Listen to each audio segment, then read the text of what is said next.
Call the meeting to order. I'd like to welcome everyone to the Burke County Board of Commissioners for Tuesday, May 16th, 2023, here in the chambers at 6 p.m. Madam Clerk, we have Commissioner Smith, Commissioner Burns, Commissioner Vice Chair Britton, Commissioner Carswell, all in attendance. We also have Ms. Pierce, our CFO, our County Attorney, Mr. Simpson, and our County Manager, Mr. Epley, all in attendance, Madam Clerk. I'd please ask everyone, there's a good crowd tonight. I was wondering about the rain, but it abated just in time, so I'm glad to see a lot of faces here tonight.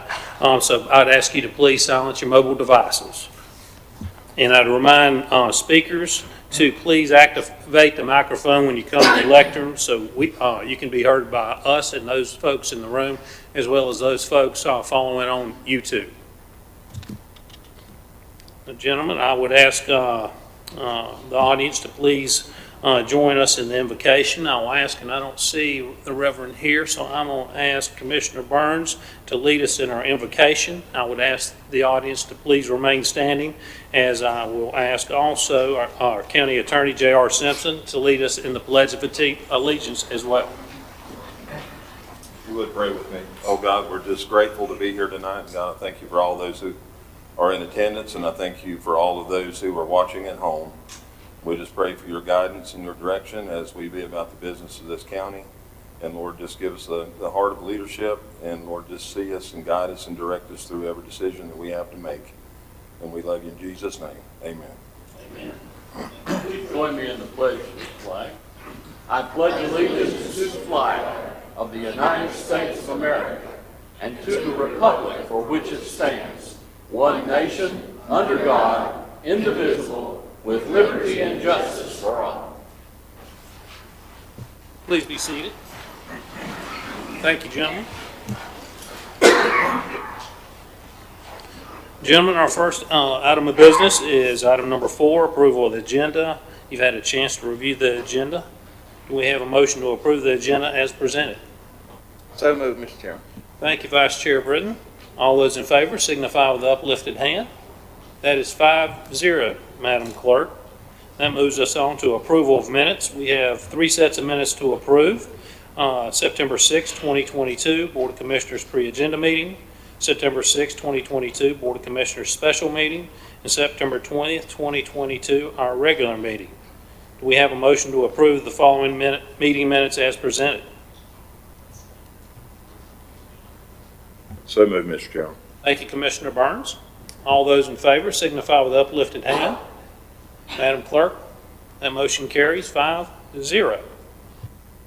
That now brings us to presentations, and our first presentation is from Animal Services. Pet of the Month is Caitlin. Oh, there's Caitlin. I didn't see you earlier. I see Caitlin's got one of our furry friends back there. Who do we have with us? We have Miss Bell with us tonight. She is going to be our May 2023 Pet of the Month. She's absolutely perfect. I am a big lover of hound dogs. I think they make the best family pets. They are always, they're always super friendly. They have this stigma that maybe they're not the brightest dog, but they really are incredibly smart. Their nose just gets in the way sometimes. So they are a little stubborn, but Belle is absolutely amazing. She is house trained. She loves 2-year-olds. She loves cats, goats, other dogs, you name it. She loves it. So she'll make somebody a wonderful pet. So if you are looking to adopt Belle, she is ready to go to her forever home. We never want to leave out our kitty cat, so we did want to highlight Mr. Nico. Nico actually found himself in our care. He's 14 years old. His owner passed away. So he is looking for a new family. He's very scared here in the shelter. Huge change of environment for him. So I would encourage you. We have several senior cats at Animal Services right now. They do make wonderful pets, so come down, check them out. I know they would love a place to go. Are you sniffing? We do have quite a few events coming up for Animal Services and our Animal Services Foundation in collaboration with the library. So Read to a Dog. So if you guys have children and you have not attended this event, hopefully the times are good. If they are not, reach out to us and let us know, because we would love to have more people attend. But we have a great time with this. The kids come in, and adults too. I think the adults may have more fun than the children, to be honest. But our hallways just get filled with families, and they're reading to our dogs. Our dogs are sitting there. They enjoy it. Our kitty cats get in on the fun too. So that's a great time. Hopefully everybody will be able to attend, and hopefully we'll be able to continue doing this little event. Our next one that we have will be your Strut Your Mutt Fun Walk, and this is actually a fundraiser for our Animal Services Foundation to support ongoing efforts through animal services. This will be at Valdez Lakeside Park. It's a morning. Get out there. You guys can walk your dog. We're going to have dogs out there that will be available to walk, and we are asking that you get sponsors. So you will sponsor your walking efforts while you're out there, and hopefully we can raise some money for animal services and the ongoing efforts we do have. And continuing on, that would be June 3rd, and then June 4th, this is a fundraiser for a new animal services center, and this was put together by Paws and Claws with effort from our Animal Services Foundation, and this is going to be at the Silver Fork Winery. I do believe we are still looking for some sponsors. Does Kay want to mention anything for that? Is that okay? Yes, we'd love to have sponsors, and they start at $250 and go upwards. So just reach out if you're interested in sponsoring this wonderful event. This will be a lot of fun.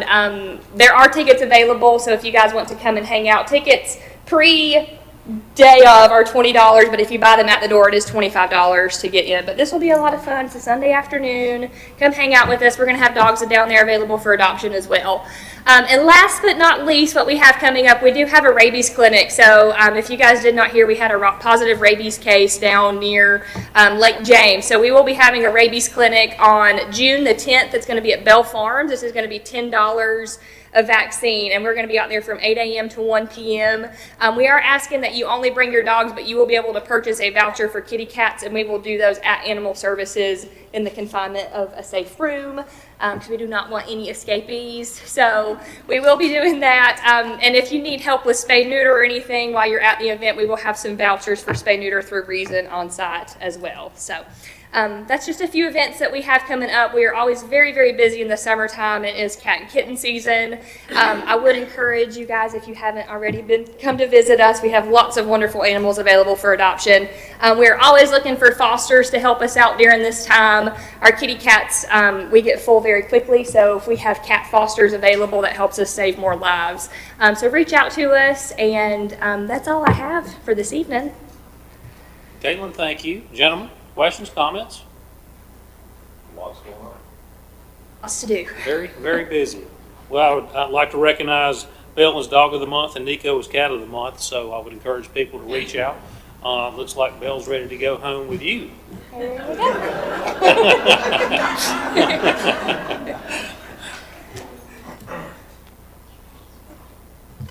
Do you like they did me, and I'm going to ask you next month if you want my Caitlin, dog. thank you. Thank you. I'd encourage everybody to foster or adopt an animal, and then I would encourage all of you to spay or neuter your animals as well. So, thanks, Caitlin. That'll bring us to presentation number 2, presentation on the Burke County Search and Rescue Team. This will be presented by our friend Wes Taylor, Battalion Chief of Burke County Rescue, Burke County Search and Rescue Team. Hello, gentlemen. It's good to see y'all again. Thank y'all for having us. It's a pleasure as always. We talked a little bit the other week, kind of about what we do and our job here in the county. Since we've talked to you, actually that evening we were dispatched to a water rescue call. Had to leave to go to that. Luckily, everything turned out fine. And since then, we've had 8 additional search and rescues in the 2 weeks since we've talked to y'all. So it's starting to heat up now. The summer is usually our busiest time of year. So we're starting to pick up on call volume and get out. You know, we had probably 4 this past weekend. 2 of them we weren't dispatched to, but in Oak Hill. So it's getting to be that time of year for us to be getting out and going to see people in the woods. So just wanted to go over a few things with y'all that we put together. We are a sub-asset to the rescue squad here in Burke County. We're 100% volunteer, and we're comprised of state-certified technical rescuers, EMTs, paramedics, RNs, and we have a physician on the roster as well. All of our purposes is responding to lost people, as well as missing persons, high-angle rescues, A few animals, we've worked with Animal Services quite a few times. We actually have a dog that we rescued from the woods and went to Animal Services and we adopted him. So that goes along hand in hand with it. We do the mountain rescue, swiftwater rescue, and we provide basic life support in conjunction with advanced life support from EMS here and their special ops team. So typically when we get a call out in the wilderness, if it's not injured, it'll typically be us and emergency management going, with occasionally special operations from EMS. And then when we get any sort of medical call in the wilderness area, we go along with special operations from EMS, and we focus solely on the rescue part of it while EMS takes care of the patient care. So, like I said, it's been getting busier and busier, especially since 2020 when we had over 120 search and rescues here in the county. Already we're at about 20 so far this year, and we haven't even gotten to the busy season. So we're starting to pick up a little bit. We've had, when we made this in mid-April, we were at 11, and we're at 21 now. So, and then we've had 2 water calls here in the past month as well. So it's that time of year. As you can see, the county advertises Nature's Playground quite a bit. This is just a list of a few of our calls from the past few years that have made it everywhere across the country, international. Like I was talking to our dog that we rescued from the sinkhole that ended up on USA Today, ended up on most major news outlets. So we bring in quite a bit of publicity for some of our, our actions in the gorge, along with EMS here. Like I said, we are all 100% volunteer, but we all pay for a majority of our equipment out of pocket. Our pack, clothing, personal protective equipment, majority of that comes out of our rescuers' own pockets. So we're looking for some help to help offset that cost, as well as looking for assets and equipment that we can issue department-wise when it comes to the jackets and the helmets and stuff. It's great to buy your own, but it's nice for us to have department-issued equipment that if someone moves or goes out of service for a while, we can reissue that equipment and be able to maintain it. Like I said, jackets are one of the main things, jackets and rain pants. They're durable enough for going through laurel thickets and through briar thickets and climbing up and down on rock, and being in some of the situations we get to, we go through jackets pretty quick. It's pretty easy to rip a hole in some of the stuff. So these Alpine jackets, new lightweight helmets, lightweight equipment is key for our operations. Our weight adds up really quick when you throw it in a backpack. There's no fire truck there. So weight-wise, we have to look around and find what's best for our people to be able to get in with what we need as safely as possible. So this is one of our primary response districts right here. It's an absolutely beautiful place to be, but it's a really dangerous place to be.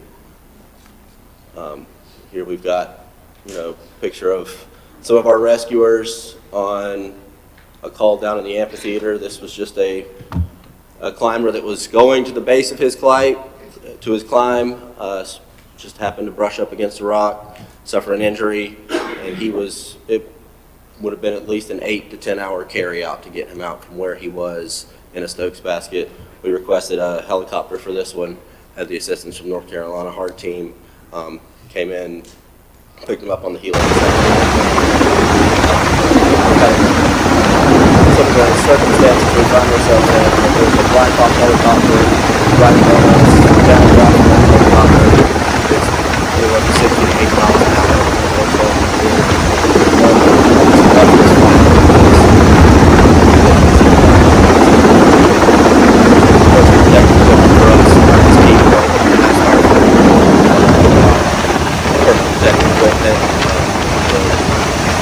Jackets, helmets, and all that are essential components of our job. So this is part of our Preventive SAR campaign that we started in 2020 after we saw our record number of calls. This is a pamphlet that we share with local media, social media, and we hand out now whenever we are up in the Table Rock parking lot waiting for people, whenever we pull someone out of the woods that wasn't quite prepared. We hand out this list of the 10 essentials that we ask everyone to carry with them when they go hiking, whether it be an hour-long hike to go see the waterfall or for 3 days when you go backpacking. This can mean the difference between life and death, and it can mean the difference between a rescue. Just having enough water when you're hiking and having the right equipment that when the weather changes, you're prepared for it. You don't have to call us to come get them. And that's helped some. We've certainly cut down on call volume since 2020, but it's still nowhere what it used to be. So we're working with Brian here, talked with him the other day on getting some stuff going for our members. So we really appreciate that. And look forward to working with y'all.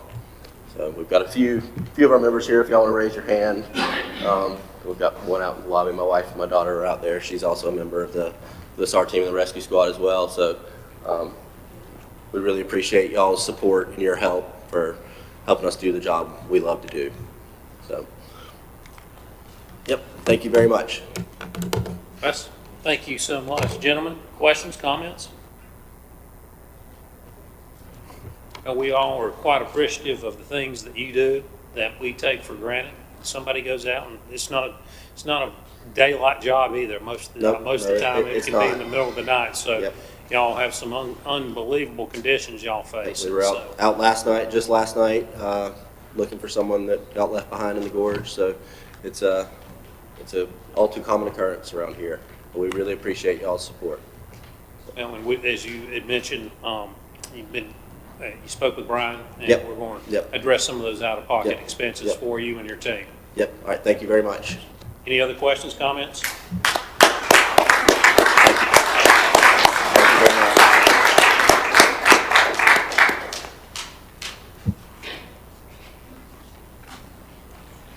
Gentlemen, do we have a motion to accept the report as presented? Mr. Chairman, I make that motion to accept the report as presented. Thank you, Commissioner Burns. All those in favor signify with uplifted hand. That is 5-0, Madam Clerk. Thank you. That moves us to item number 3, Foundation for Charters of Freedom, presentation of framed civil rights amendments. This will be presented by Dr. David Streeter. How are you, sir? I'm well, and I hope everyone there is too. So, but thank you, Mr. Chairman and Commissioners and Administrators, for allowing me to come here again to present this to you tonight officially.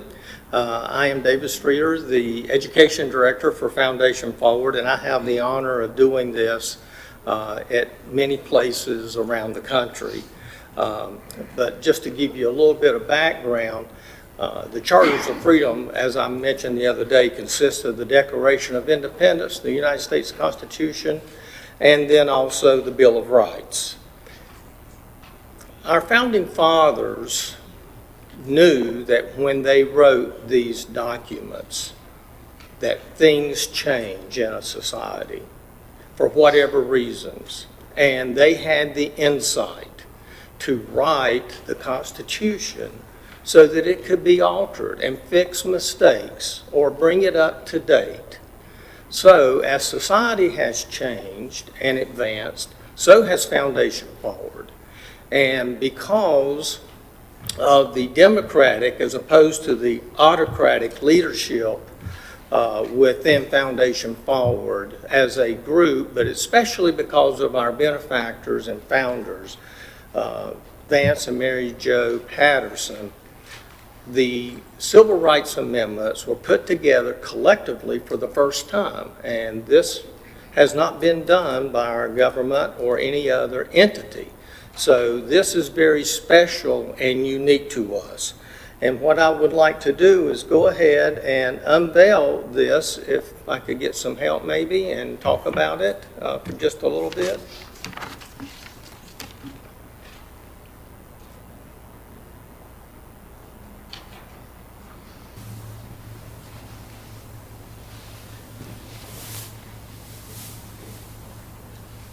Thank you. This is the Burke County's Civil Rights Amendments. And if you'll notice, it's the 13th, 14th, 15th, 19th, and 24th Amendments, collectively known as the Civil Rights Amendments. This is what makes us all equal in our society and have all the rights and privileges that it takes to live in this wonderful country. And like I said, this is the first time that these have been put together. Now, I said that Foundation Forward has evolved.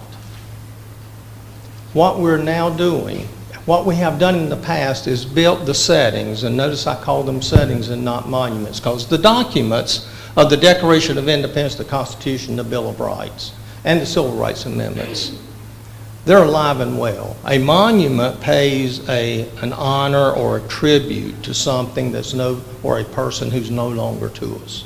Because these documents are alive and well, we call it a setting. So what we're now doing when we build settings in counties and cities across the country, we have expanded it by one more pedestal to include this on the same bronze tablets that we use in the Declaration, the Constitution, and the Bill of Rights.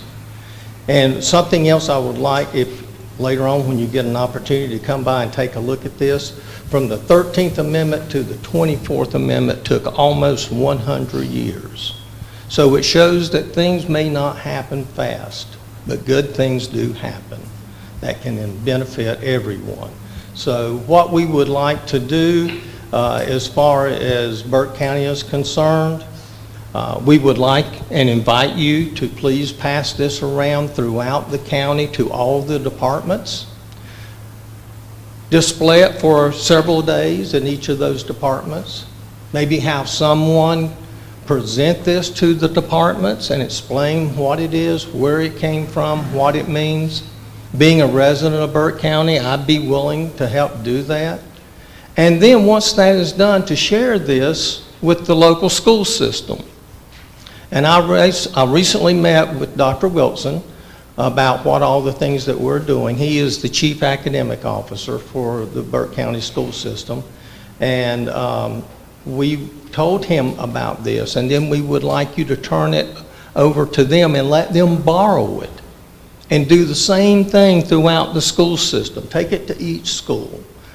Have someone designated to, again, explain what it is, where it came from, and what it means. Then once that is all completed, to find a very nice, appropriate place for it to be mounted permanently. And that's your decision. The only thing that I can suggest is maybe put it close to the current setting so that people can see that this is a continuation and a part of the three-piece setting that's at the historic courthouse now, and this would be the fourth.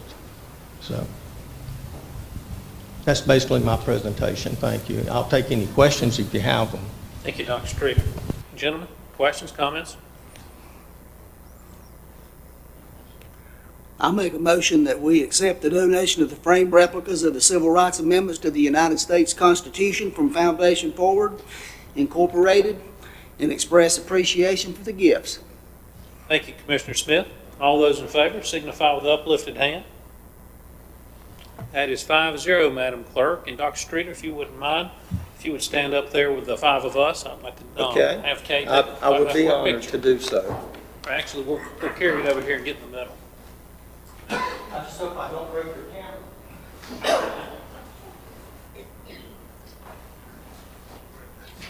And one last note, it is witnessed by yours truly right here. So.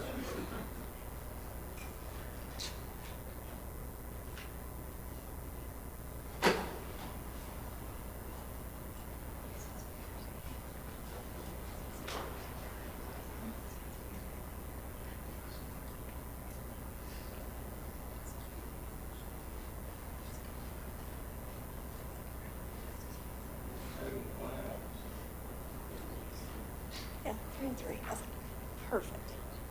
All right, you ready? Cheese. Got it.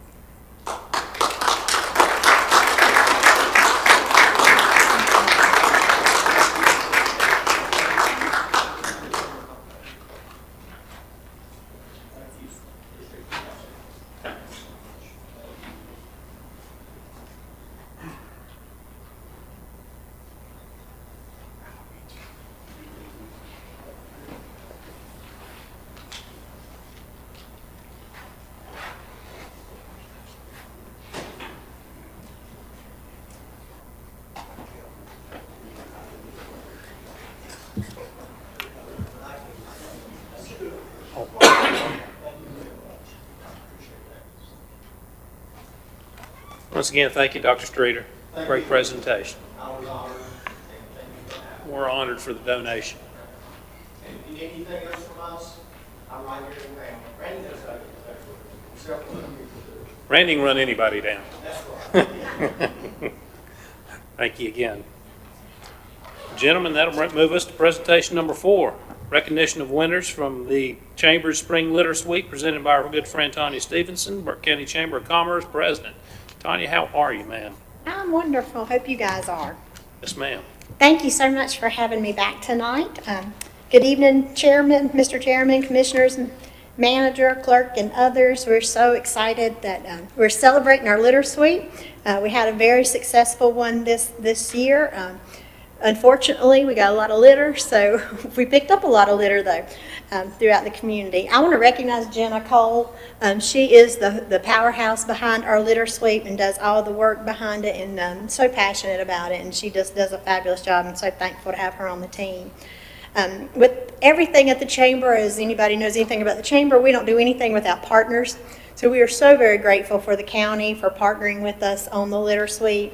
The convenience site hosts that work there, they just seem like they got excited about seeing the litter come in, and they were just really great to work with. And we appreciate Mark from the county, and Kay especially has just been so good to work with us, and we're very appreciative of that.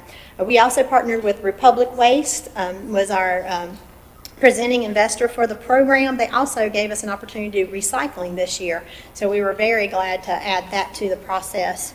And that was something that was a real passion for Jenna's, and she made it happen with the help of Republic Waste. We also work very closely with NCDOT, very grateful for their partnership and support. If you come to our kickoff celebrations or our celebration events, Buffalo Wild Wings always brings out lots of goodies, and so we eat really good on behalf of them. So we're very grateful for them and grateful for First Presbyterian Church, who hosts both of those events. So the numbers are, we were just blown away this year. This was just our second annual litter sweep, and we were really excited about seeing the community get behind it this year, and we just know it's going to grow and grow. Everybody we talked to said we'll be back next year with more people, and so we're excited about it. Unfortunately, we'll still have litter, but but we're working on what we can. We had 241 people to register for the event. We had 118 show up and turn in paperwork. I'm thinking the difference between that is a lot of those still went out and picked up litter, but they didn't turn in the paperwork. So we can't account for those people. But I'm hoping that a lot of those people still did go out and participate.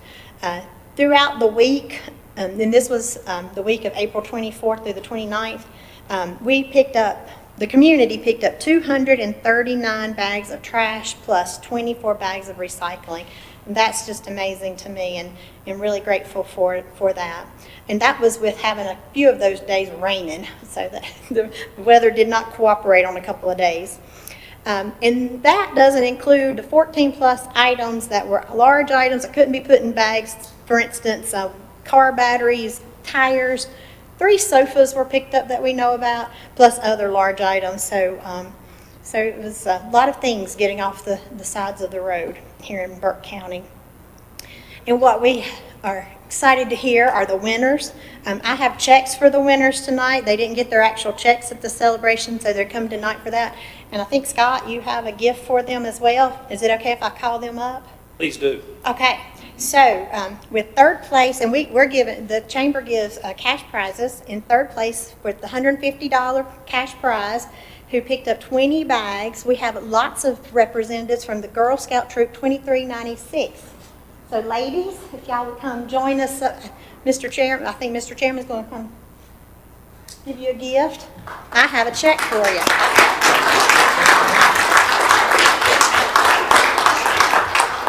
I'll come up front. Mr. Chairman's coming up front. I think that there's some mamas and daddies back here that help with the participating as well. Second place prize, we had a group called Loving Our Neighbors. They get a cash prize of $250, and they cleaned up a homeless camp, and are giving their prize winnings to Burke United Christian Ministry. So we're really sweet with that. And we have Ashley representing that group. If you'll come join us up front, join our commissioners.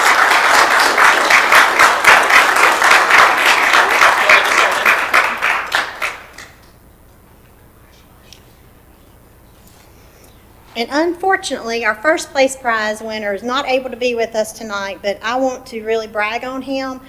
He's a second-time winner. He's a one-man show, and he's been out picking, he goes out and picks up trash 52 weeks out of the year probably, or at least close to it. But for that week, he picked up 80 bags of trash, 3 car batteries, 8 tires, and 2 sofas. And that is Mr. Gary Jennings, and he's given his prize to St. Charles Borromeo Catholic Church. So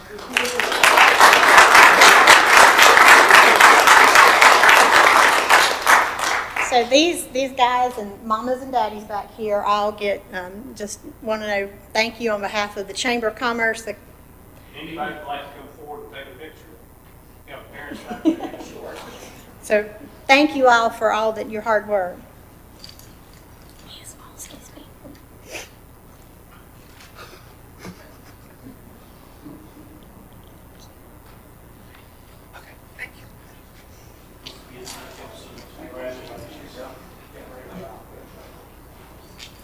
So again, on behalf of the Chamber of Commerce, County Manager and Clerk, thank you, Commissioners, for supporting this event and allowing us to do this for the community. And I do want to say congratulations to all the winners as well as all the participants, because we all win with doing this project. So. Absolutely. Let's give them another round of applause, please.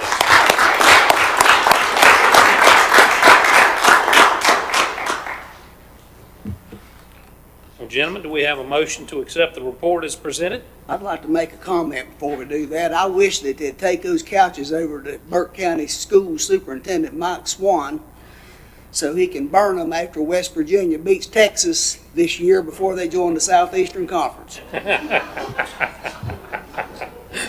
Okay. Any other comments, gentlemen? Mr. Chairman, I'd just like to say I am litter on our roadways is one of the biggest challenges that we face in this county. And I see, I drive out 18 to George Hildebrand every day, and I see it.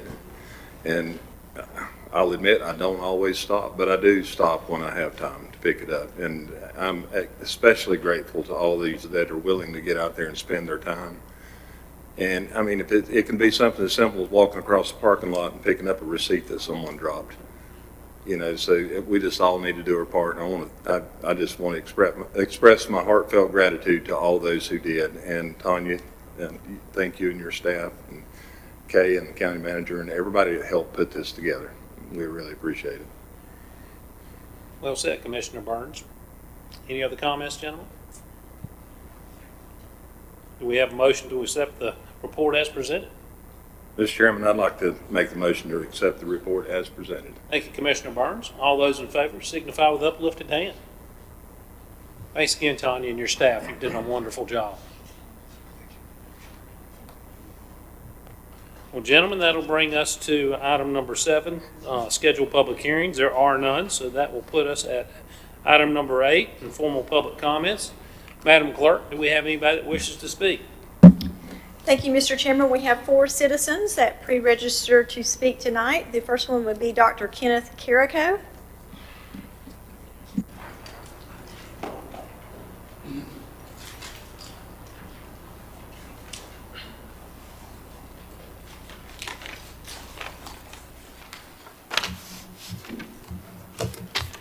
Well, good evening. My name is Ken Carrico. I'm a 16-year resident of Burke County, a former practicing psychologist, and an active member of the Republican Party. First, I could be focusing tonight on the importance of lower taxes, a hallmark of the Grand Old Party, but indeed I'm not. Second, I could be focusing on the importance of our commissioners assuring election integrity, that is to say, the prevention of voter fraud, by requesting data experts to screen our election software, but again, I'm not. Instead, my focus this evening is the long-lived controversy surrounding the Civil War Memorial. However, I'm not focusing on the arguments for or against removing the memorial. However, personally, I fully support its continuing untouched presence on the courtyard square, viewing it as a solemn reminder of lost lives, just like grave markers are in a cemetery. And for that matter, just like the Grand Colosseum in Rome is of the suffering and death of Christians in antiquity, neither should be removed or destroyed. Again, instead, I wish to focus on a viable option to resolve this dilemma, which keeps coming up once and for all, by another route. And what would that route be? I'm proposing that a memorial to the evils of slavery be designed, developed, erected, and dedicated on the courtyard square. City and county leaders, local clerics, the NAACP, and other concerned citizens could prayerfully consider this option, and both with donations and local government support, advance this initiative without delay. In closing, as a community, let's stop being divisive. Let's move forward to enrich, not destroy, our history. Thank you. Thank you, Dr. Carrico. Madam Clerk? Mr. Sam Avery.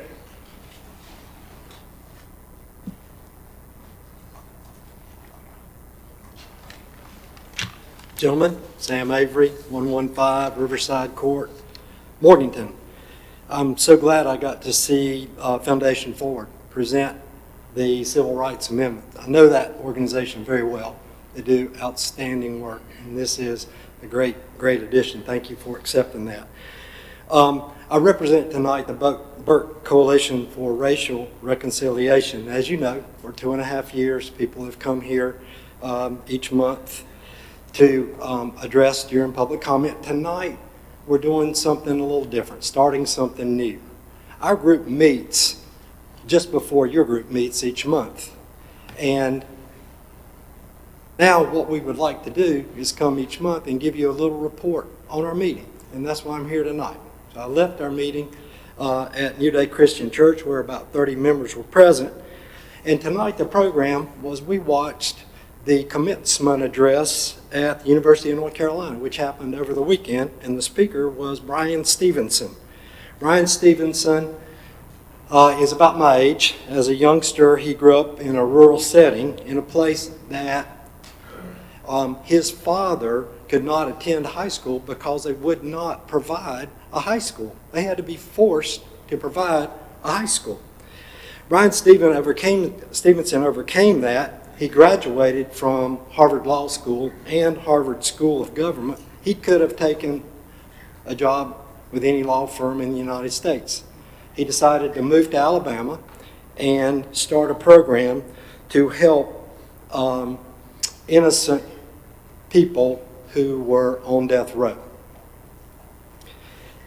He hatched that initiative to help those prisoners, and it evolved into an organization called the Equal Justice Initiative. Among other things that Equal Justice Initiative has done is they have created 2 remarkable educational sites in Montgomery, Alabama. One of them is called the National Memorial for Peace and Justice, and it commemorates the documented approximate 4,000 lynchings that have happened all over our country, north, south, east, and west, since the time period after the Civil War right up until the end of the 1950s. And yes, There is a monument there for Burke County, North Carolina, that has the 2 documented lynchings that occurred here. One of those lynched individuals was laid at the base of that statue right uptown. It's a documented history. He also started the Legacy Museum that addresses enslavement to mass incarceration.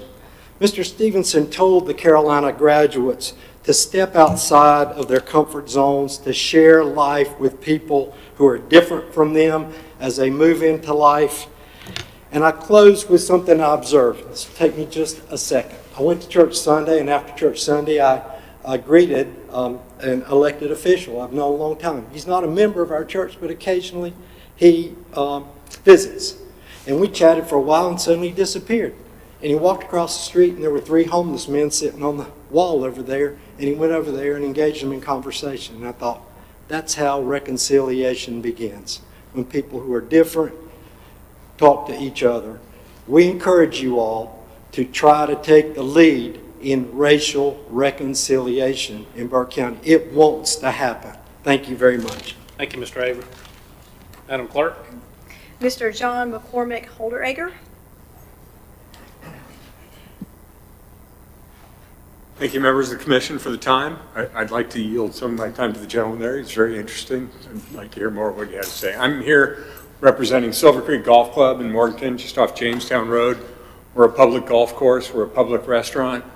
This is basically in preparation for a potential vote by the county commissioners on the adoption of the North Carolina brunch bill. We're one of the few municipalities that do not have that particular law adopted. Our business is one of what I found to be 3 businesses in the entire county that are affected by the fact that the county has not adopted the North Carolina brunch bill. Basically, the brunch bill would allow the sale of alcohol before noon on Sundays. To us, it's just a matter of fairness and opportunity for us. We're lucky to be here. This is an amazing place, and we just want the same opportunity to be a successful business as other businesses in the area. Most of the other businesses are covered by specific city charters or other counties, and they have all adopted it. So I'm hoping that as it goes forward, that it will be brought before the board as an official motion and to be adopted. And that's basically it. Thank you very much for the opportunity. This is a great place. It's a great night to be here with Tanya and the rescue. With this, I feel very honored to be here. So thanks very much. Thank you, sir. Madam Clerk? Mr. Maynard Taylor.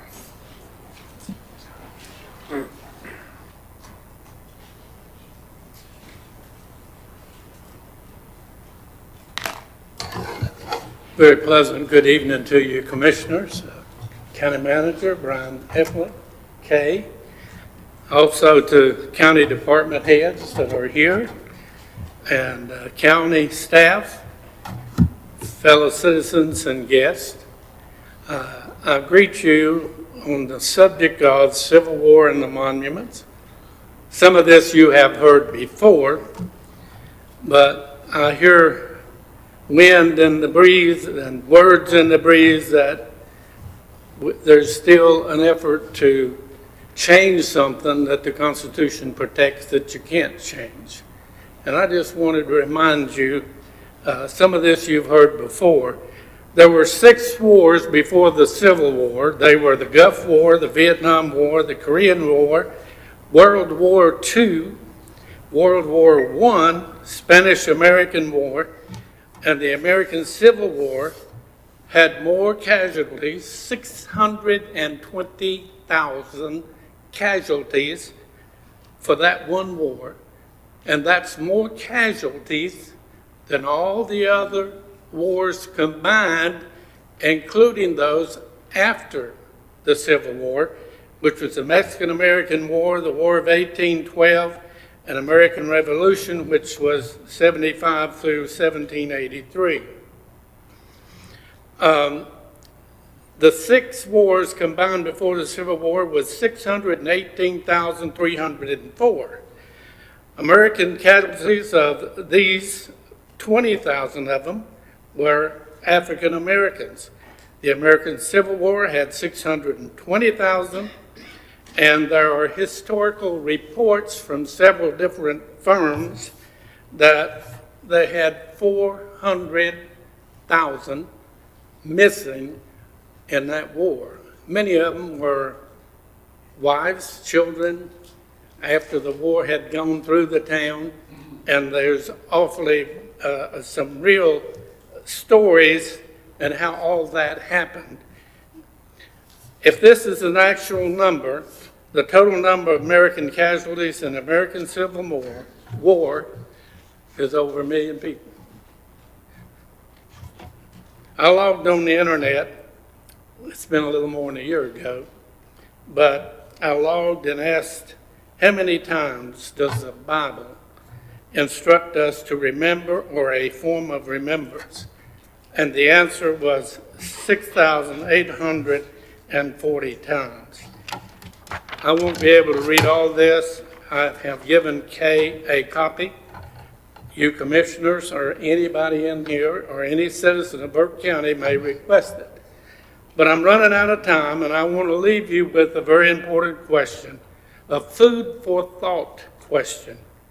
Think about it. What kind of person does it take to ask someone to cheat, to lie, to destroy what is protected by law, or break the law, especially when you swore with an oath, with your hand on the Bible, to keep and protect all federal laws, all state laws, all county laws, so help you God. We all took that oath. Could it possibly be that the same type of person that demanded Christ should be crucified while demanding really bad criminal be set free?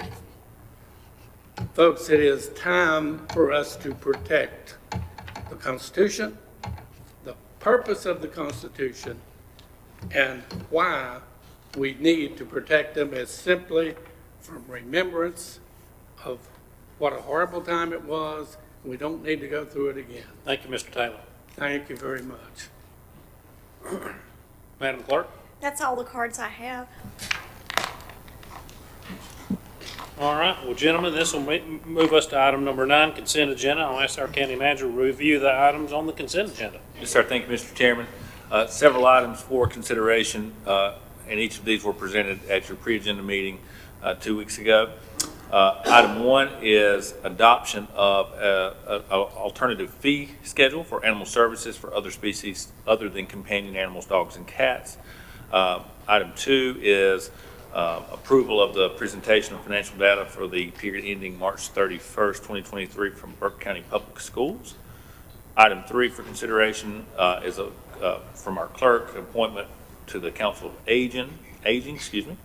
Item 4, also an appointment. This is to the JCPC Council. Item 5 is consideration for appointments to the Parks and Rec Commission. Item 6 is from the Finance Office. This is approval of our public school building capital lottery funds application and annual process.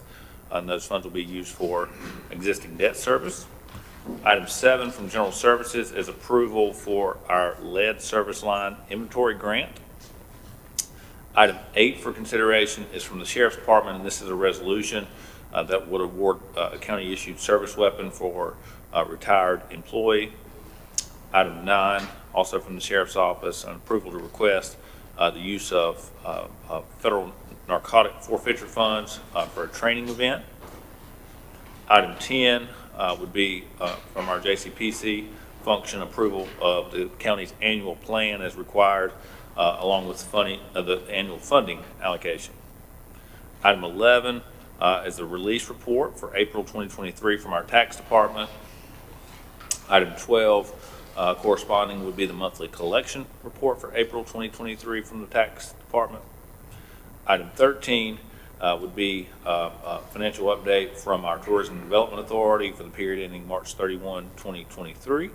And finally, for consideration, item 14 which is a presentation of financial data for information ending March 31, 2023 for Western Piedmont Community College.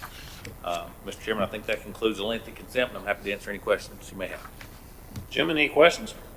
Thank you, Mr. Epley. There being none, what's the pleasure of the board? Move the consent agenda be approved as read.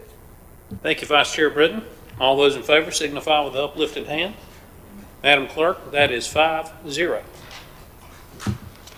Gentlemen, this brings us to item number 10. Items for decision, presentation of recommended budget for fiscal year 2023-2024 and the scheduling of a public hearing. This will be presented by Mr. Brian Epley, our county manager. Again, I hope your voice is warmed up. Yeah, that's right.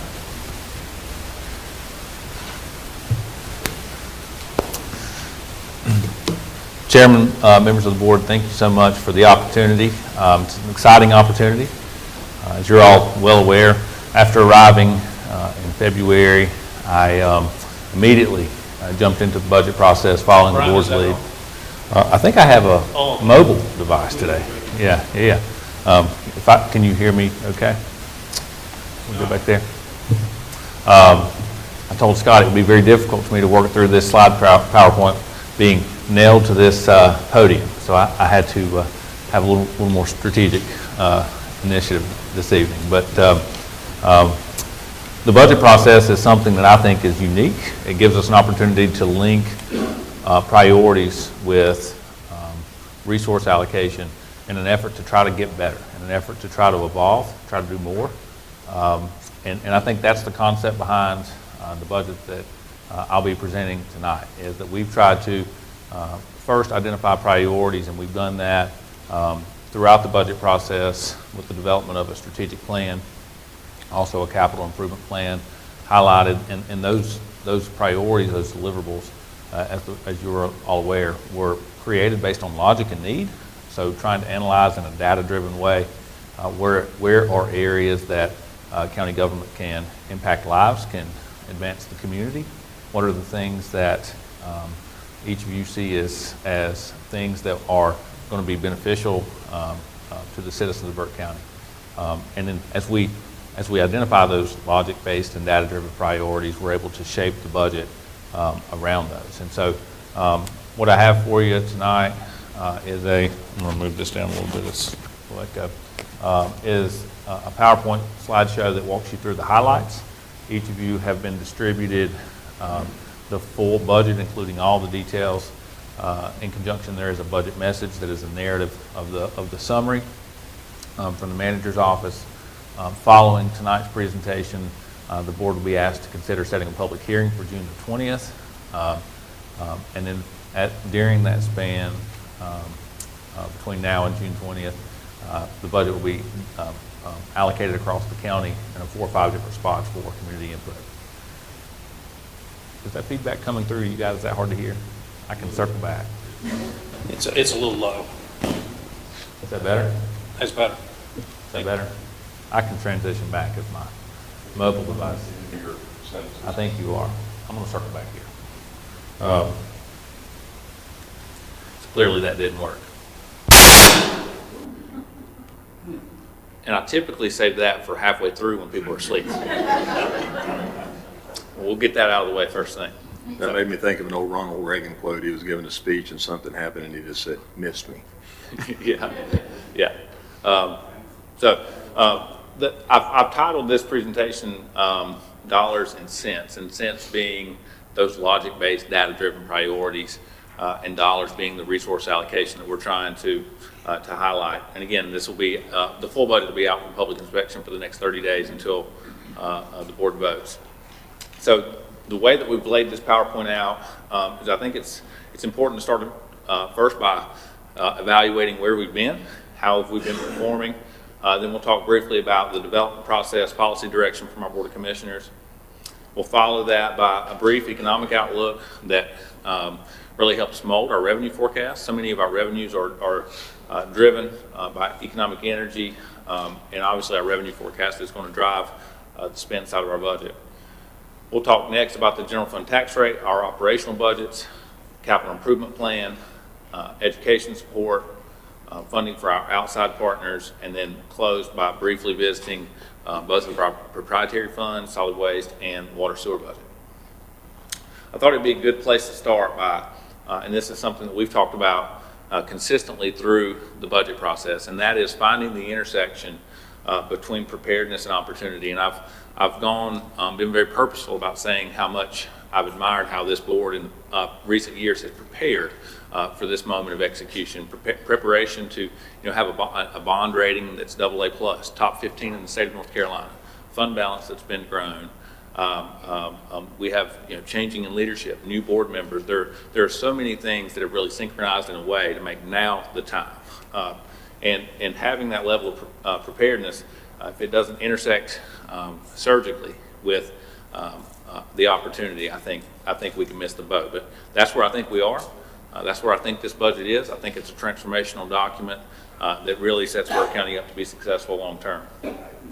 One of the areas that I think can measure our success and really multiply our impact is making sure that we know what it is that we're trying to accomplish and how we measure success. We talk a lot about if you can't measure it, it didn't happen. How do we make strategic investments and then also consistently and fluidly measure those outcomes so that we can be refined in real time? And I think that's a huge component of culture. And I would argue that as we pursue high performance through linking both operational strategy with organizational culture, the most effective way to cultivate the outcome we want is through investing in our people, physical environment, which is our tools, our buildings, our infrastructure, and lastly, technologies. And I think those three operational systems are really what drive performance. And you'll see each of those areas are areas of highlight in this upcoming budget, with people really being the top priority. One thing that I also think is important to point out as we are embarking on this continued journey of high performance is just like any other corporate entity, Burke County is a corporation that's required to conduct business. And as inflationary costs impact people's lives and impact other businesses in the corporate world, it also impacts our cost of doing business. And so before we ever start the budget, there are very real, very costly areas of our budget that have experienced this inflationary cost increase. And when you marry an inflationary cost of roughly $825,000, and that is additional cost for doing the exact same thing we did last year, and you marry that in a growth period of trying to do more, trying to enhance public safety, trying to pursue being an employer of choice, recognizing that our people are the tip of our spear, trying to make sure we give adequate facilities, things like new collection sites. When you're trying to do more and in a period of rising cost and this growth factor, there simply is cost associated with that. We believe that local government matters. We believe that that local government, when you compare, is where the grassroots impacts people's lives. We think that that doing it, moving from good to better to best, will make a real impact, and that's something that we really want to hyper focus on as we advance. Is that there is some associated costs of not only with inflation but with doing more as a component of our budget. As I mentioned, I think the first step to understanding where you want to go is to evaluate where you've been. That gives you your starting point. So I want to start there and highlight that Burke County government is a subdivision, a political subdivision of the state of North Carolina. We literally are created by the General Assembly via law. And in that relationship, there are certain things that we are required to offer. There are other things that we are authorized and choose to offer. And we talk in our leadership team a lot about, our goal shouldn't be to spend less. Our goal should be to spend a responsible, reasonable amount that provides the most service, the most premier service to the citizens of Burke County. But if our goal is to spend less, we should simply do less. But that isn't what we were created to do. Here I put together just a quick optic of the things that the General Assembly requires that we do. And the way that this chart is intended to communicate is, for example, 911 communications, we are required by state law to provide that service. And when you take our investment into 911 communications and divide it on a per capita basis across all the citizens of Burke County, it's roughly $23 per year to ensure that 24/7, 365, and with redundancy and precision and accuracy, that we get the appropriate emergency response dispatch. And you can move down the chart and kind of see what the service is and what that cost aligns with. Here's a list of things that are offered, that are authorized but not required, and again, kind of the corresponding cost. And when you add the two charts together in a cumulative way, that adds up to about $604 per capita tax levy for Burke County citizens. And when you look at a map of the state of North Carolina, and you can see we're here in this wider color, we literally rank, as you can see here, 83rd out of 100 in the lowest per capita tax levy across the state. So there's been a real desire and a real focus on efficiency and on providing high quality service at a low cost. But one thing, again, as we remember and we've talked about many times, purchasing an ambulance in Burke County is the same cost as purchasing an ambulance in Wake County. Paying a social worker here is similar cost to paying a social worker in Catawba County. And so we've got to balance performance and outcomes with the cost of doing business. Again, reflecting where we've been over time, I think it's important here. This optic's just showing how our general fund budget has incrementally grown over time, no substantial changes. In the blue bar here, this orange line is a demonstration of what's called unassigned fund balance, and as the board's well aware, this is something that's measured by the Local Government Commission. It's essentially, we hear our state folks talk about rainy day fund or equity, and that's what I would point out here when we talk about the intersection of preparedness and opportunity. You can see the very clear intentionality to growing that fund balance to be in a more secure and stable place. That's what's led to a AA+ bond rating and the strong financial position that Burke County has positioned itself in. When I compare where we are at roughly 33.3% to our peer group, we're obviously ahead, and I think that's a strong position that helps us have flexibility to invest in priorities. I'm often asked which one's better, and again, this is comparing to about 10 other counties in North Carolina of similar socioeconomic, similar budget size, similar population size. And the point in demonstrating that we're a little bit higher and then articulating which is better, I think it's dependent upon what it is that you're trying to accomplish. So the example that I would share is if an individual has excess savings in their personal bank account but a hole in their roof, they may not be putting their resources in the area of highest priority. And I think that's part of the conversation and the balance that we have during this upcoming budget is to evaluate how we potentially could leverage some of this preparation to generate the outcome that advances the purpose of Burke County government. When I look at our total general fund budget, again, compared to peer counties across the state, the story and the narrative is similar. Our peer counties will be here in these blue bars, Burke County's there in the orange, and the takeaway is generally Burke County has spent less on our operational departments. Here's just a quick dashboard. I won't go through each of them, but it's comparing in some of our higher cost functions, EMS, Sheriff's Department, Detention, and 911.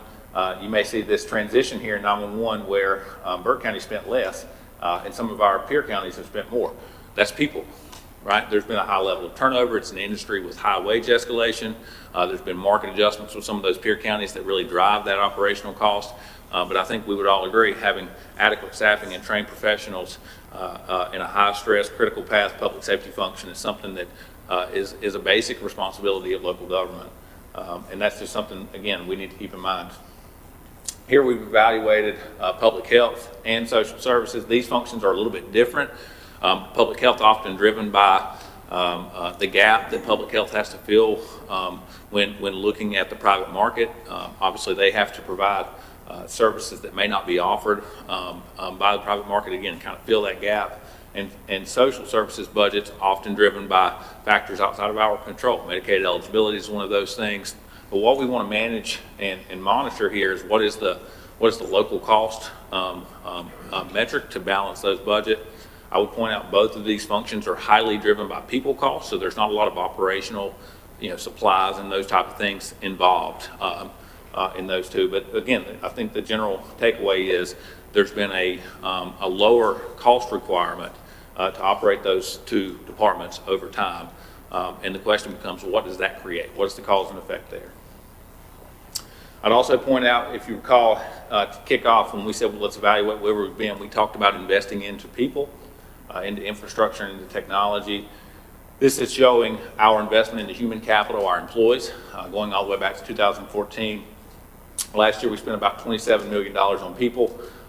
For the average employee who stayed in the same position with Burke County since 2014, they've received about a 15% pay increase over that time frame, which, as you can see, hasn't been able to keep up with inflationary costs. So that really puts a financial burden on some of those employees, and oftentimes forces those folks to make decisions about exploring other opportunities. And so, again, if we believe that our people are the tip of the spear and the purpose that we're here is to deliver service and impact the community, we want to make sure that we're evaluating that, tracking that, and trying to position ourselves to retain. You all have seen this slide too, but this just demonstrates that not only have we lagged in maybe keeping up with inflationary investments, but we also haven't effectively moved people through our ranges. So we've created unintentional compression. Employees with lower tenure versus compared to employees with more midterm or long-term tenure are, comparatively speaking, making a similar annual wage. That's something that also can lead to turnover. As you see here, last year, Burke County had roughly 200 voluntary separations. This is excluding retirement. This is excluding people who were involuntarily separated. These are folks who say, I choose to go work somewhere else. And what we hear during exit interviews is, I don't want to leave, but I can't say no to some of these other opportunities, whether it's private market or some of our competing benchmark local governments in our region. When you look at local government as an industry, even during this Great Recession, the coming out of COVID and the this massive spike we saw in people leaving their jobs. Typically, local government turnover is somewhere in that 15 to 20% range. So we were substantially higher than the industry average. And the most concerning thing is that tends to be ticking up. So if you go all the way back to 2019, the trend demonstrated here in this orange line is that our annual separations were not slowing. In fact, they were the volume was increasing over time. When I took a snapshot of our organizational headcount a few weeks ago, we had 199 of our roughly 650 employees that have been here less than 2 years. Experience matters, institutional knowledge matters.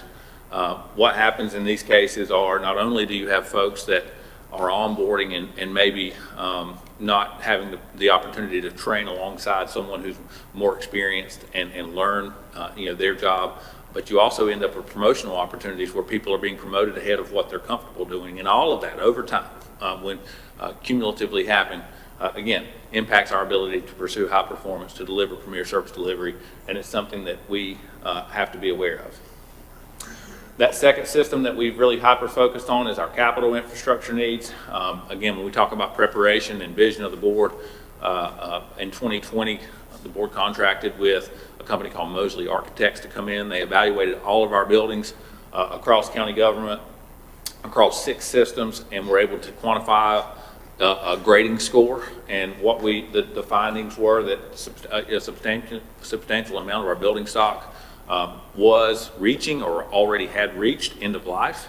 And so that again indicated the requirement to start planning forward about how you replace some of that failing infrastructure. I'm going to transition now and talk quickly about our development process and direction from our Board of Commissioners on policy. We had 4 fundamental objectives. Obviously, we want a statutorily and structurally balanced budget that's framed around priorities. We wanted to maintain or improve service levels. So when we talk about doing better and improving and high performance in every single department of our 28 in this county, there is, wherever we are, there's better and there's best. And we want to move there, whether that's budget management, whether that's performance utilization. We want to be pursuing that. We wanted to evaluate operational efficiencies. How can we reduce our cost per unit? How can we provide local government in a more cost-effective way? And then lastly, we wanted to enhance transparency and communication. What are we working on and why? What are we trying to accomplish? How do we know if we're being successful? And I think that this strategic planning and budget process, as I started by saying, is a unique opportunity to do that because it is the one time a year in which the Board of Commissioners, as policymaking and corporate governance, shares a responsibility with staff as we begin to implement and execute on the vision and path that's set forth. And that strategic planning, again, is a shared responsibility that I think is just critical to the model that promotes success and that allows us all to make an impact.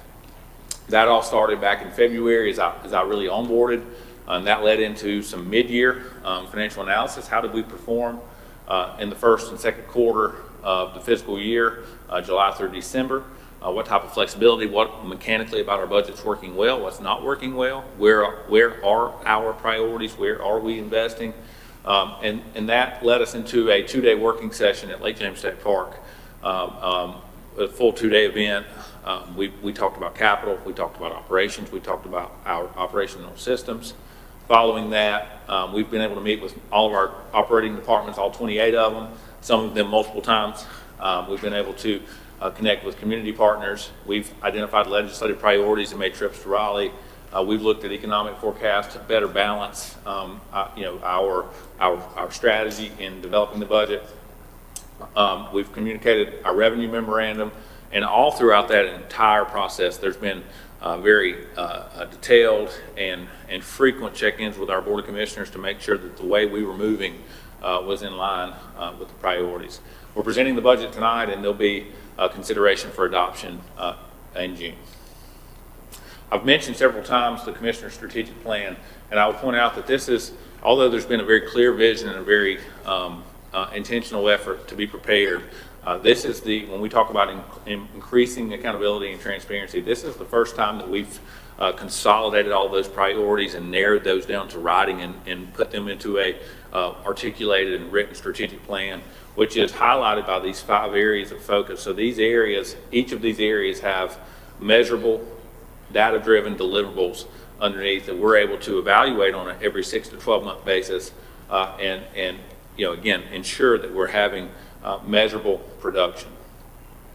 Of all of the deliverables that are inside of that strategic plan, 5 stood out as top priorities because they had a higher level of support from all 5 board members. 2 of those have to do with people.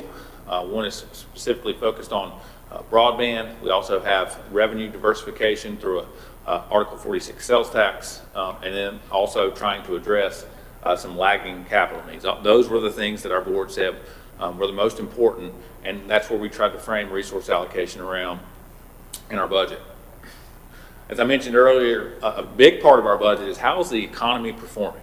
Our economy not only drives cost, as I mentioned earlier, where we, the cost of fuel, the cost of labor, the cost of tools, supplies, when those prices increase, we experience that. But a tremendous amount of our revenue portfolio is also driven on economic performance, economic energy, consumer spending.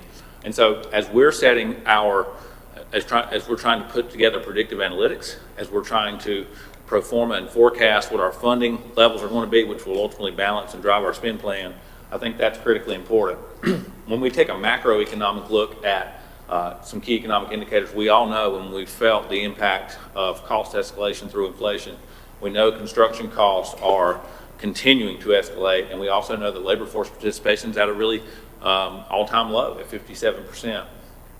But there are some reasons to be optimistic. For the first time in more than a decade, Burke County has seen population growth at a modest 0.5%.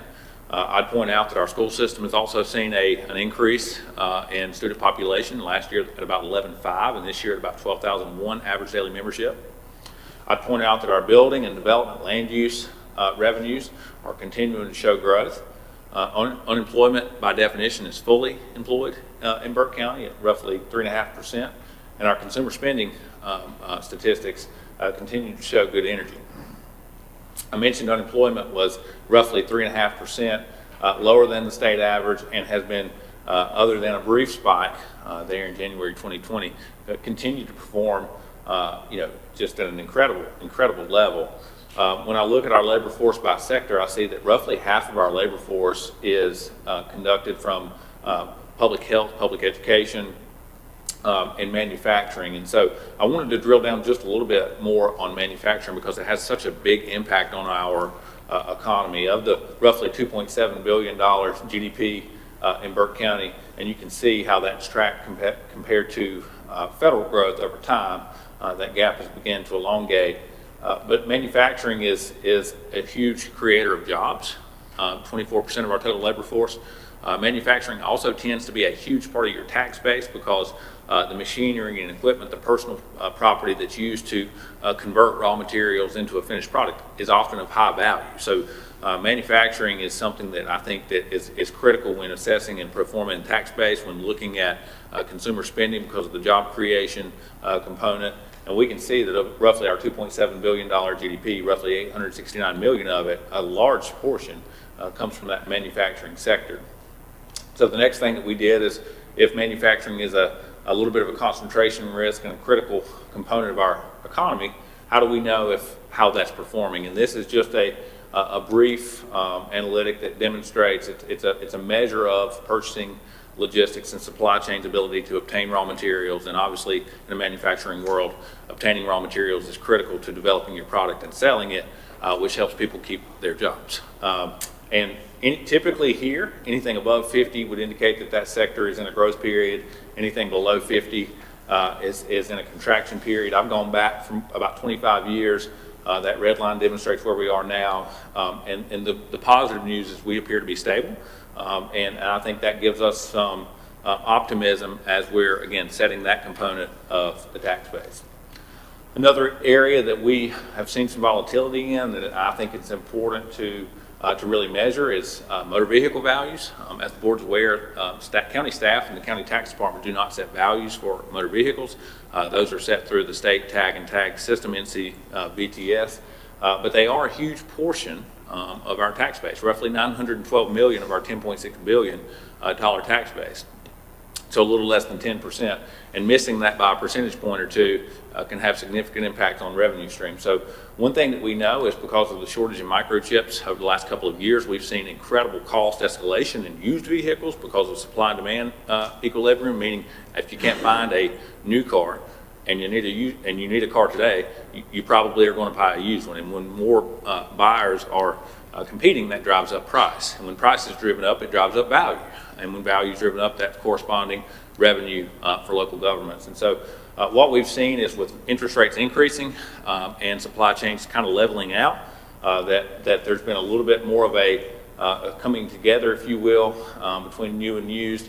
But we've continued to see values hold in a steady way. And again, these just kind of give us some insight into how and where we should base our pro forma for motor vehicle values next year. Transition to homes. So we've talked about our labor force, our concentration sectors. We've also looked at motor vehicles. Lastly, I want to look at homes, and I think that this is an even more critical evaluation and analytic this year because we're obviously moving through a revaluation period. We'll talk more about that briefly. But the responsibility to evaluate, I think, the real estate market and make an assumption about a potential correction or potential recession and the impact that may have on home values, I think is a critical responsibility as we set the tax rate ultimately, which will be based on our assessed tax value. And so here we've gone back to October to look at existing home sales. And what I would point out is even though there's a little bit of volatility in the market, typically when there's an ebb, there's a flow. And we've seen some balance over the last 6 months in this region. Here's a longer look back all the way to 1993, and this is a measure of new home sales with a pro forma from the U.S. Census Bureau, specifically Moody's Investor Service. And what I would point out is, are we at a lower level than in 2020 and 2021? Of course we are. But if you follow this back and compare to even where 07, 08 was when there was the onset of the Great Recession, or where the bottom was, I think it's clear that we're in a stable environment. And although there may be a correction in value because we've seen such an escalation over the last couple of years, it's unlikely that there'll be a complete dip or collapse.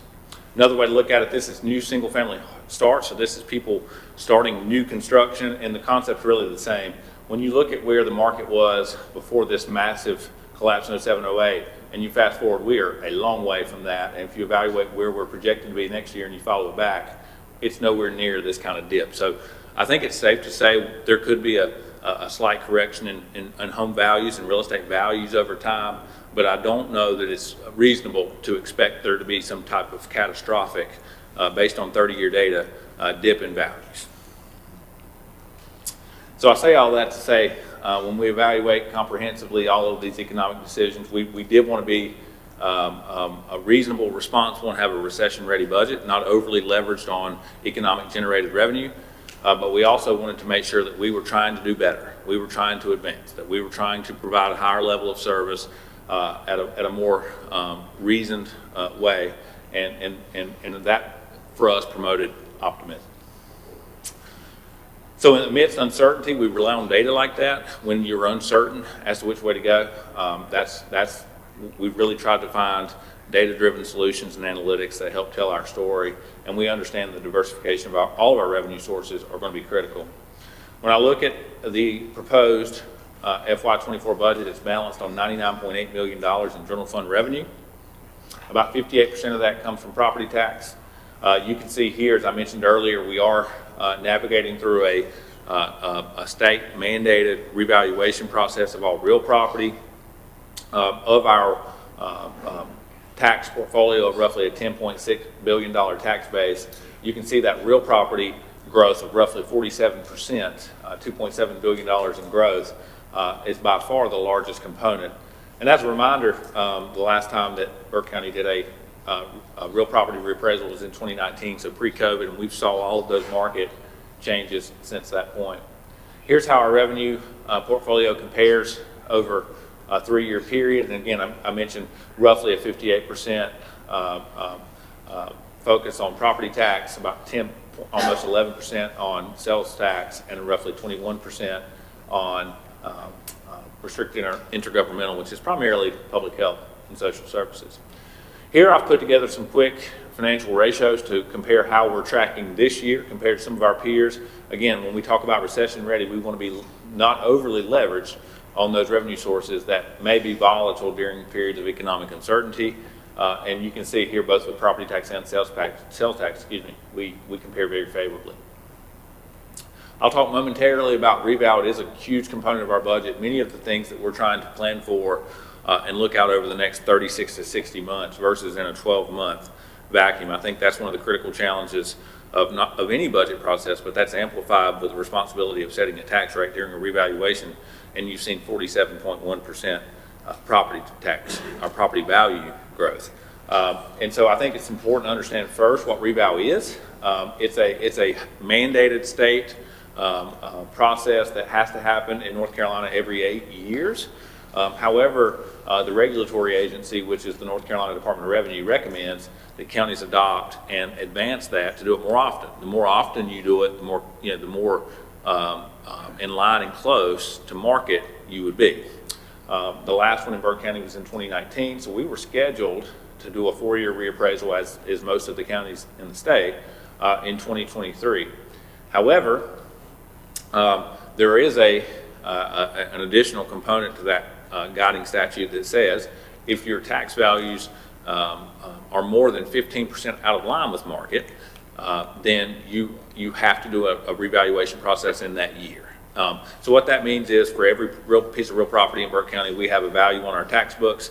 Those for real property, which is buildings, land, and structure, it's only reappraised during a revaluation process, which means home values haven't changed at all since 2019.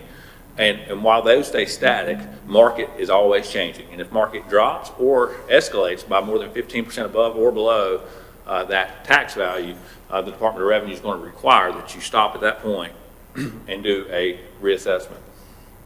And you can see the last time, 2019, reval, we were within 0.8% of market, 100% would be market. And since that point, tax values have stayed the same, but sales prices have gone up to the point where our ratio is completely out of balance. That's not unique to Burke County. When you look at our regional peers, McDowell, Catawba, Cleveland, and Lincoln over the last 8 years, that's been a consistent narrative. The cost of housing has increased, driven by primarily labor and materials, replacement cost, and that's what's created this lack of equilibrium. What you can see here, and this goes all the way back to 2003, and it's really a consolidation of all the counties in the state. I've highlighted counties that are in our region. I know that's difficult to see, but the point is that this is a trend that's happened for everybody around us as we've seen competing challenges for real estate. Alexander County was actually the lowest in the entire state last year. Here I've taken all of the sales ratios for all 100 counties, and I've got an average. And if you track it from 2013 forward, you can see coming out of the recession, there were times when tax values exceeded market, and theoretically, consumers could have been paying more in tax than the market was driven. But that's changed as there's been, again, more of a supply-demand change out over time. And last year, statewide, the average across the entire state was almost 20% out of market.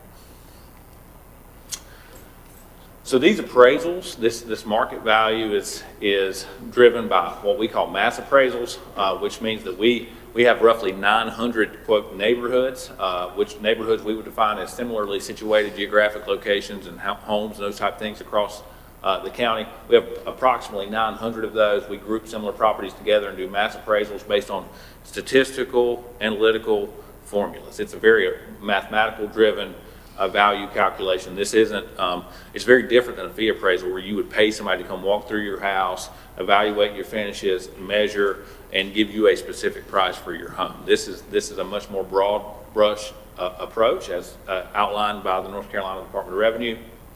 And what that means is we know that 34% of our homes in Burke County receive a grade C, which means that we apply roughly $115 a square foot value to calculate the value, meaning that if your home is X square feet and it grades as this grade C, you multiply that by 115, and then there's adjustments up or down from there to arrive at the value. So it is a very statistical approach, very objective. I would point out that the 2023 sales ratios were just published, and even though we did a reval January the 1st, we still did not get to 100%. Our values were only at 96% of market, so we're still slightly under. That's how fast the market's changing. Here's just an optic of how values changed across the county. You can see this area, and we've talked about it several times. This High Peaks area was the highest percentage change. It was a substantial change. After we've done some more data exploration, our findings demonstrate that it's not that value here is that much more than here now. It's just that this was undeveloped in 2019, the last time there was a reappraisal, and since that point there's been some investment there that has brought it up, so proportionally it changed a little bit more. But you can see it's a wide mix across the county with pretty, I think, balanced proportional change.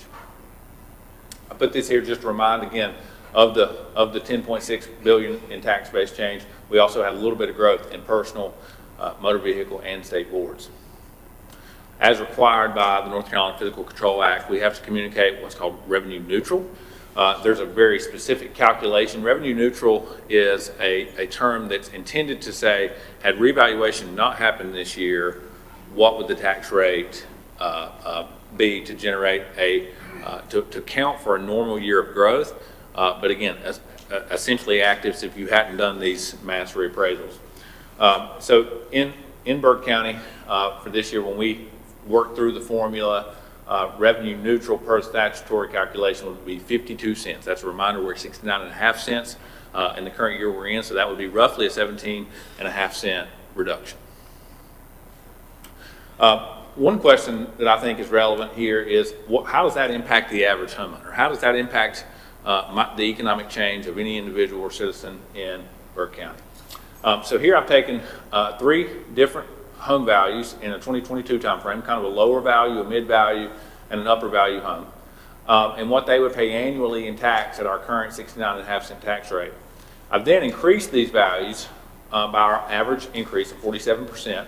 So for example, the $89,000 piece of property now would be valued at $130,000, And I've demonstrated the economic change at a three separate tax rate, a 52 cent, which would be LGC revenue neutral, +2, and a +4. And down here, I've shown what that monthly change would be. So for the average property owner that falls into this $150,000 pre-reval, $220,000 post-reval valuation, at 52 cents, they're looking at about $8 additional per month. At 56 cents, they're looking at about an additional $16 per month in tax levy. I've went a step further. We know, because we're the single collector for the county, that roughly 4 out of 5 taxpayers have an escrow, have a mortgage, and they pay their property taxes through an escrow agent. So we've ran an analytic to say, again, for a low, a medium, and a higher value home, what is the monthly change in mortgage, including the escrow component, recognizing that the principal and interest component isn't going to change. So when you factor in the property tax component to the escrow agent payment, what does that impact? And so mechanically, you can see here for a $125,000 home at a 5% 30-year fix, that person's paying about $628 a month in principal and interest. At 69.5 cents with a $125,000 value, they're paying roughly $72.40 per year in property tax. So that gives that person an average monthly payment of roughly $700. You take that same $125,000 pre-reval value, add 47% to it, now it's worth $183. If you change the tax rate to 56, that person's property taxes change to $85.81 a year. Their monthly payment changes from $700.40 to $713, and that's roughly a 1.9% monthly change in their estimated payment. We've done the same here for 54 cents, and you can see between 1.3 and 1.5% monthly change, and at 52 cents, it's roughly a 1% change in what they're having to pay each month for their housing. Transition away from the property tax component of our budget and revenue portfolio to our sales tax, primarily made up of Article 39, 40, and 42, represents roughly $10.7 million of funding. That is a 3% increase from last year's budget. I would point out that we're performing at a 7% actual experience this year above budget. So again, when we talk about being recession ready, we still think that this is a responsible number at $10.7 million. These optics here just show our experiences going all the way back to 2011, 2012 for Article 39, 40, and 42, and it's been continued growth, and I think that's positive. 39 is a good demonstration of local activity. It's a point of sale driven sales tax analytic, and 40 and 42 are more of a per capita redistribution at a state level, but both locally and at a state level, we've seen expansion of our sales tax revenue. I'm going to transition now to look at our general fund, specifically our operational budgets. I want to really brag on our department heads. Several of those are here with us tonight, and I'm sure there's some that are watching as we stream. And I just want to point out that we started this budget process a little bit late. Typically, our budget process would start in December and early January, and we didn't start until really the onset of February as I arrived. And we did not use an incremental-based budgeting style. We started with a zero-based budget. So literally, I think it's an additional way to amplify the responsibility of setting a tax rate. But for every number in our budget, there's going to be thousands of numbers, 4,000 or 5,000 general ledger accounts. We can point to a specific number, and that's built from zero. We did not start with last year's number and then incrementally add or adjust for cost of doing business. But we challenged every department head and every supervisor in this organization to start with zero and to build that up. And then as we met with those, we wanted to make sure that that was justified, that it was reasonable, and then it was advancing what we saw as the strategic initiatives of that department. We also encouraged our folks to pursue this kind of cross-departmental silo removing, cost-saving culture. And that, to me, allows us to transition from a push system to a pull system. Let's do only what matters. If we're doing things that don't advance our priorities, let's stop. If we're not doing things that should be advancing our priorities, we should start doing those today. And I think that's a component of understanding where we're trying to get, which is accomplished through the Board of Commissioners strategic plan. And then lastly, we wanted to leverage what we call reset and reengineering. Reengineering is doing things differently, challenging historic norms. How do we again, whether it's things like timekeeping or contracts or the way that we deploy any service, how do we think about doing it differently and maximizing this concept of you don't always have to start with last year and fix it. Sometimes you can just start from scratch, and that'll create a lot of improvement in our operations. I mentioned, as I point out some of the highlights, that this budget was developed from zero-based. This budget also includes, for the first year ever, dedicated funding for an out-year operational capital reserve.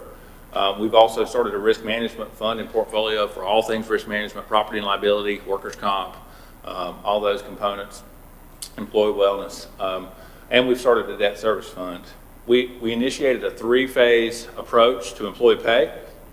It includes a 5% cost of living adjustment. It includes introduction to performance pay, and it also includes a out-year pay and classification reserve. As the board is aware, we've posted a request for proposal to do a comprehensive pay and classification study that does everything from look at job descriptions that haven't been updated in 30 years to make sure that those jobs are properly grouped and paid at a market competitive wage.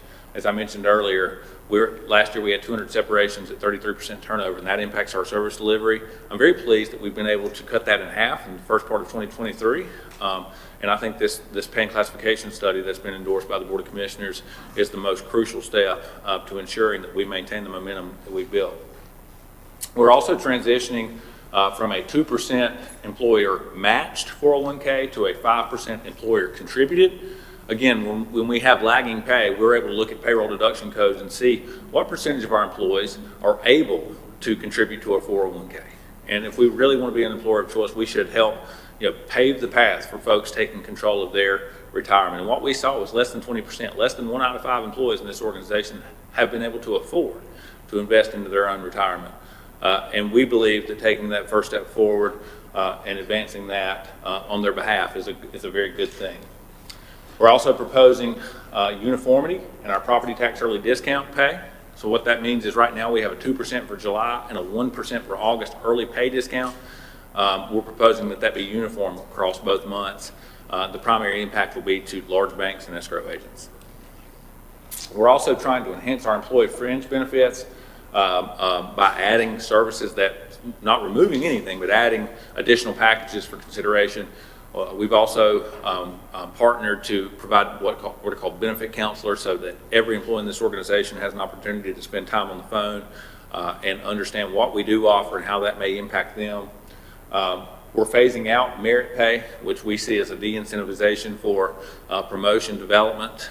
It's also a non-standardized way of performance evaluation, so we think there needs to be some changes there. And then longevity pay, the application methodology. Currently, longevity is earned by employees who have had more than at least 10 years of consecutive tenure with Burke County, and it's divided. It starts at a 2% pay increase, and that's divided over 26 pay periods. The recommendation and what's funded in this budget is taking those resources and doing it in a one-time lump sum cash bonus. We think that really infuses a morale boost for our hardworking employees. We've also put $40,000 in the budget for a roadside litter cleanup program. There's a company that typically contracts with the Department of Transportation to do roadside cleanup. They can do up to 8 miles per day, and that's the cleanup component. We know the real way to prevent roadside litter or to stop roadside litter is to prevent it. So on a parallel track to picking it up, we also want to start an education campaign, partnering with our school system, doing marketing, digital advertising, to try to really make the point that Burke County wants to beautify our county. We have dedicated funding as the CAB grant process begins to roll out July 15th. We've made sure we've allocated funding so that we can participate in broadband expansion as well as continue to help build out the great grants and looking for opportunities there. Part of the Board of Commissioners strategic plan included a goal of 90% of households being served. I'll talk about this more shortly, but this budget includes a 13.5% increase for public education. I would point out that the board's been fully involved, and again, we'll talk about it more shortly in the presentation, but the intentionality to building trust and to really having a strong relationship with not only Burke County Public Schools, but also the community college has led to strong communication and identification of priorities, and this budget also includes a 10.3% increase for Western Piedmont. We've continued to support all of the outside funding partners. Search and Rescue here earlier this evening is one of the biggest proponents, biggest partners. And all of this can be accomplished while maintaining the fiscal policies of this board. A quick optic of how our functional expense allocation is done. Roughly 26% of our budget will be in human services, about 30% in public safety, and about 23% in education. And that would compare similarly to previous years. A little bit of change, but not tremendously, as well as the largest three functions for most counties in North Carolina. And here's just a more quantitative way to see that. And then I quickly just want to walk through some highlights of the budget as it relates and ties back into each of the 5 focus areas on the board's strategic plan. Under fiscal stewardship, back in April, you were presented with a 5-year capital improvement plan. It's roughly $63.5 million of out-year capital. That is included and funded in this budget, as well as the debt management policies that you improved as part of that plan. Revaluation management, looking for opportunities to expand and leverage opioid grants and all the broadband grants. Dogwood Trust Foundation is another huge component that we're working with. Reengineering, we talked about that. Revenue diversification with Article 46 and our ARPA spend plan. All of those are critical components that we believe directly relate back to fiscal stewardship. I talked about reengineering earlier. How do we do our business differently? I'll cover quickly personnel requests, employee comp, this introduction to performance management, employee wellness, and some of those grants. When I talk about reengineering, it's focused primarily around how do we operate quicker, how do we operate more efficient, how do we operate at a lower cost, how do we maximize revenue. Those are the kind of the cost avoidance, those type things. And here are just 5 ideas that we have identified during the budget process that we believe will lower our operating costs or maximize revenue. For example, in-house automotive repair. Last year, this organization spent roughly $600,000 in maintenance and repair vehicles. Part of that's an aging and depleted fleet. Part of that is because we haven't done it in a systematic way. So whether that's preferred vendors and contracts or the county doing it themselves, I think that there's clear data that we could reduce our costs substantially, maybe as much as 35–40%, which would, when looked at in a $600,000 context, that's substantial dollars. Technology savings, how do we move quicker? How do we interface with our customers? Things like full implementation of electronic timekeeping. We have a lot of people in this organization that are hand completing, inputting, reconciling electronic or paper timesheets. That is a exceptionally inefficient process that costs money. And we think that's one example of many that we can enhance and try to really stretch our resource allocation. We've talked about solid waste and water sewer and the fact that our general fund is having to support those proprietary funds. And if we were able to change that narrative, the flexibility that would give to our general fund. We want to evaluate EMS billing. We want to look at a return on investment. We currently have a contract. Maybe that's the best way to do it. Maybe it's something that we could evaluate and do in-house. We also want to really build out a more formalized transport agreement with our hospital partners. You'll see as we move forward in the budget presentation, there'll be the recommendation for a transport unit. That's something that's really happening all across the state as interfacility transports and escalation in care become more of a talking point to try to prevent, number one, taking a 911 truck out of rotation, which impacts call delivery time. But it also, we want to make sure that we're able to move patients from facility to facility to get them under the appropriate care. And then public safety apparatus build out, that's another high level example. Right now as we acquire public safety apparatus, we're sending that off to be fully developed at a premium cost. And is there a way to do that in a more effective way? And then lastly, as we talked about systems, our investment into technology, we've continued to try to grow our investment into operational and capital technology and marry that proportionally with the number of users. But I think data security, automation, and customer interface are areas that we have to continue to invest in and refine. I mentioned as we transition to public safety and well-being, focus area number 2, we've talked about this centrally administered EMS system. We also want to talk about the initial kickoff of a community paramedicine program. It's a newer concept here, and that too will help take care of community education. It'll help alleviate treat no transport. It'll help ensure 911 trucks are still in circulation and at their base, ready for deployment when dispatched, reducing call volume. And we believe that that is not only an economic decision, but also a response and public safety decision. We're transitioning from a 1 to 2 per year ambulance replacement to a fleet replacement system. That'll be a 5-year rolling lease, as well as trying to make sure that we're adequately replacing the appropriate volume of sheriff vehicles so that we can keep those below that kind of agreed upon mileage for public safety. We've maintained support for our fire departments.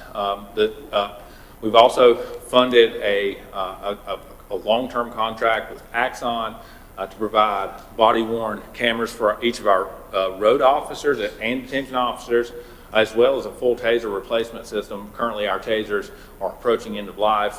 I'd point out that all of that is maintained by the vendor. There's nothing that the county is responsible for, hardware, software, or storage.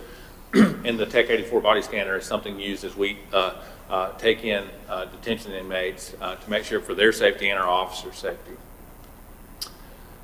A high-level snapshot of public safety, roughly a 12.7% increase, moving from 24.8 to about a $27.9 million investment across each of those 5 functions. Our volunteer fire service, we have 21 departments that equate to about a $6.6 million investment. The average tax rate, and this is a supplemental tax rate only specific to households in those districts, last year it was about 10.8 cents. The recommended average rate this year is 13.7. We uniformly saw the same request across all 21.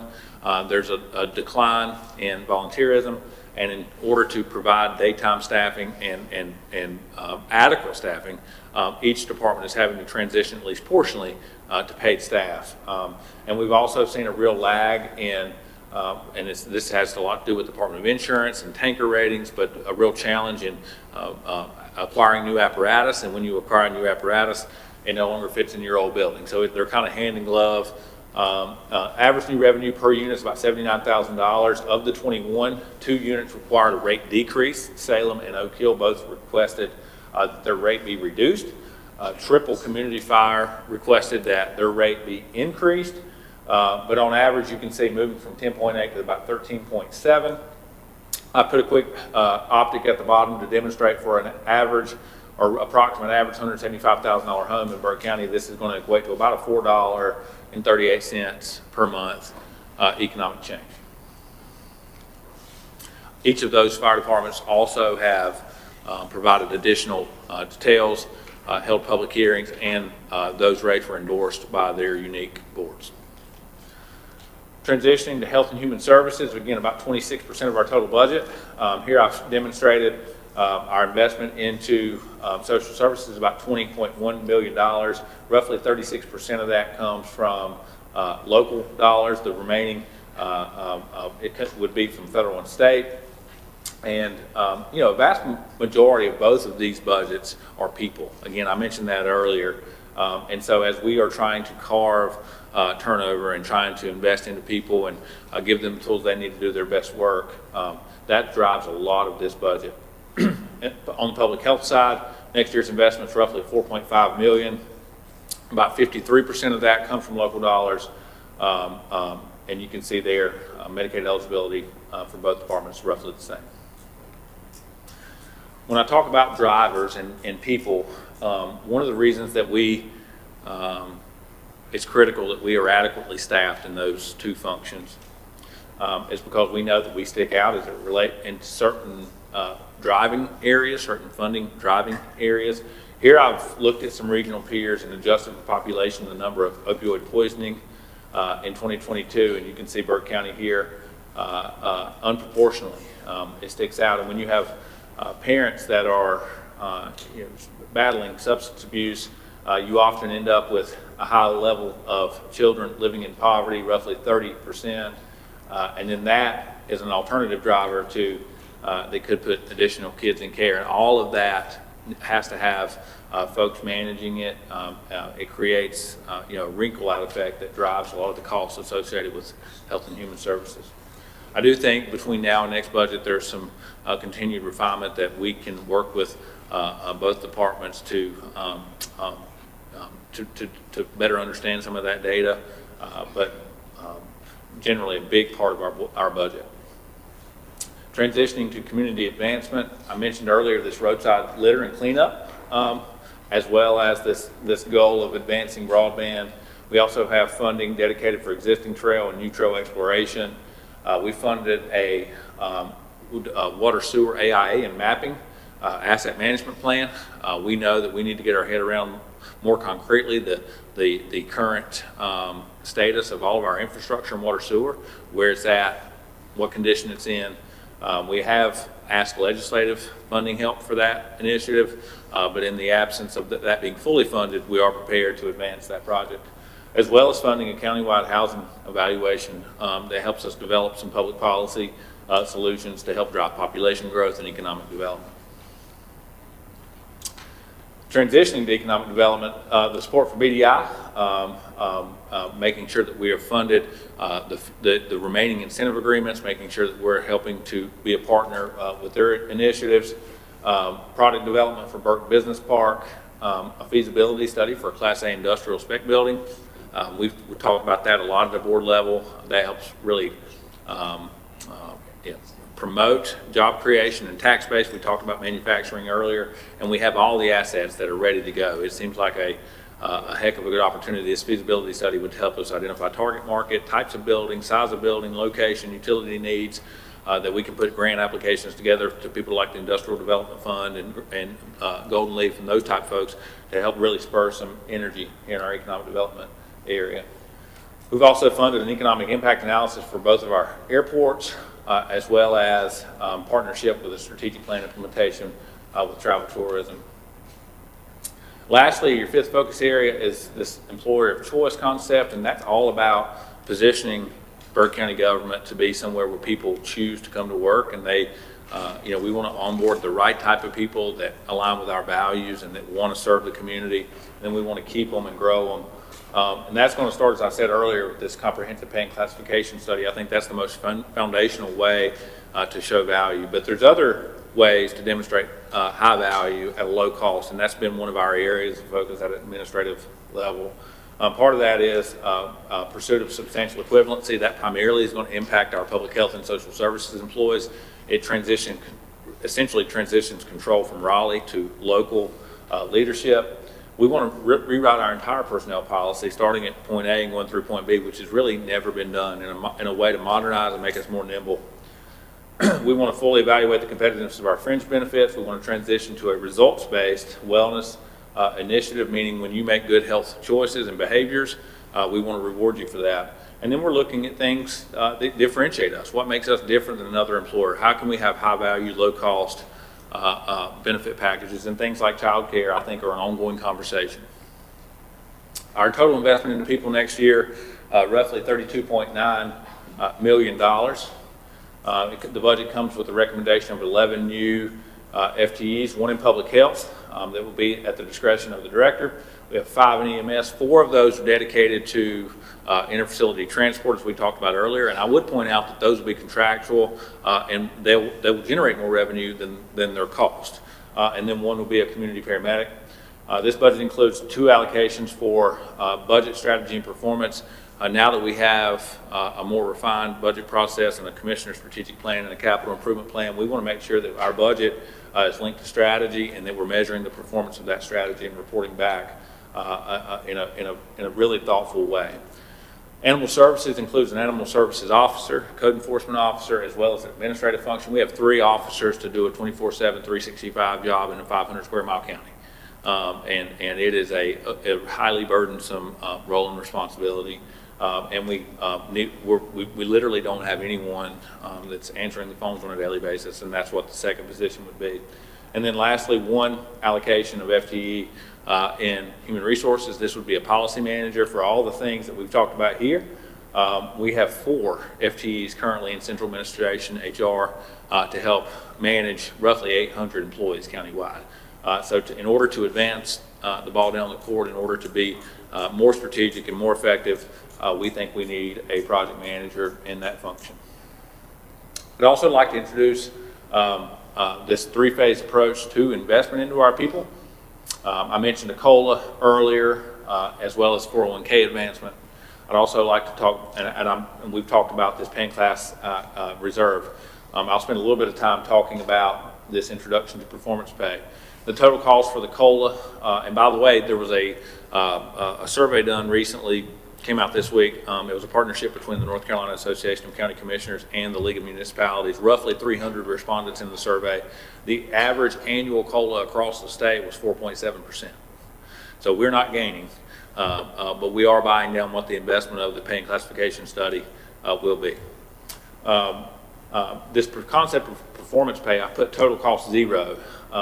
The concept is a one-time cash bonus administered organizationally, and it's a return of cost avoidance and cost savings. So if we are able to identify ways as an organization that we can save money and reinvest a portion of that into our employees, I think that is a wise business decision and something that promotes performance and indicates to our employees that performance matters.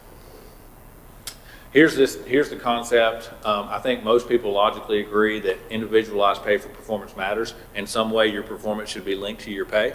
Currently, we have no mechanism to achieve that.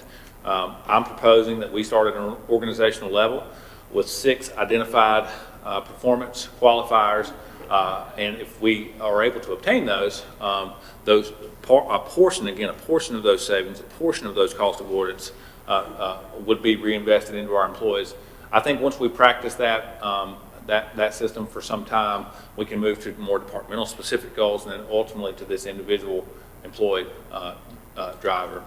Here's mechanically how that would work. We would begin measuring these 6 qualifiers July 1st and measure through March.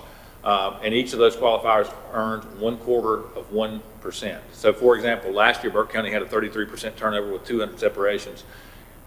The concept here is if we're able to maintain between July and March turnover less than 12%, then we qualify for that metric. Health plan costs. We are self-insured, self-funded, $8 million health plan. Our underwriters, and when looking at the market, told us to budget that up 10%. Here we're saying if we have employees who make good decisions on ER utilization, good decisions on medication, good decisions on exercise, behavioral decisions that impact positive wellness outcomes, that ultimately will save us money. The same dollars pay those health claims that pay our light bill, that pay our contracts. And so if we're able to minimize the growth in that fund through intentional performance, again, that creates cost avoidance that we can then reinvest. And you can see all the way through, each of those creates substantially more than what that reinvestment cost would be, but I believe it is a motivator and a sign to our folks. If we accomplish all of them, we could qualify for up to a 1.5% cash bonus that we paid out in March. I talked briefly about our employee wellness fund, but we are self-insured, self-funded. It covers more than 700 lives. Blue Cross Blue Shield will continue to be our third-party administrator. We pay all our health claims, all our HSA contributions, and the co-pays from our PPO. And the fact that it's self-funded, again, it acts no differently than any other spend component of our budget. So a penny saved here is a penny earned. Talk briefly about our capital plan.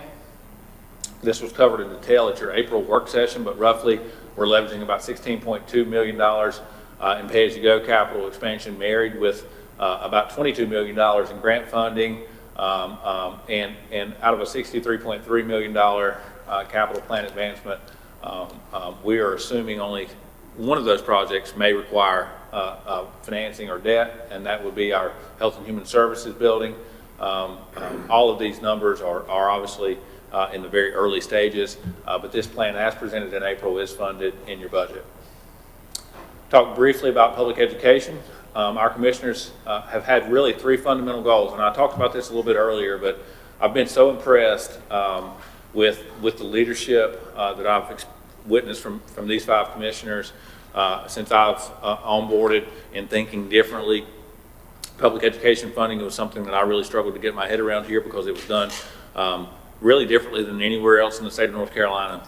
And I just commend the intentionality to relationship building over the last few years before I arrived. When we talk about preparedness, opportunity, and execution, I think that those meetings and those high trust conversations have allowed us to now begin to transition and discuss about what are our goals, what are our objectives, and how do we get there. And our Board of Commissioners really had three fundamental goals for public education this year. We wanted to have competitive operational funding.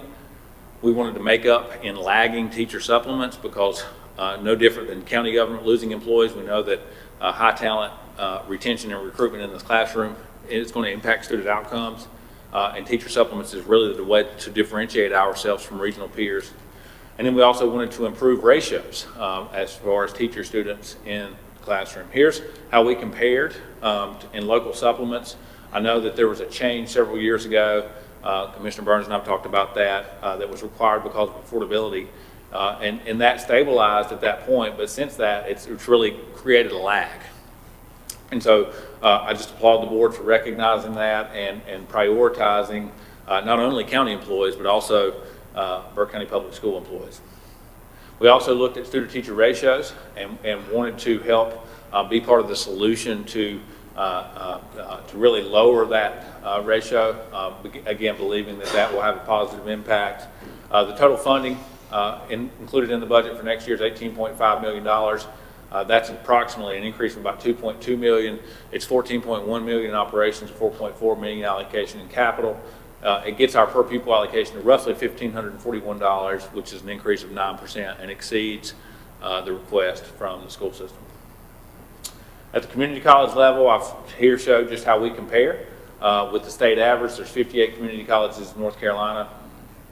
We are starting to see a turn in FTE. FTEs for community colleges is a little bit different than other organizations. That's a representative of full-time students.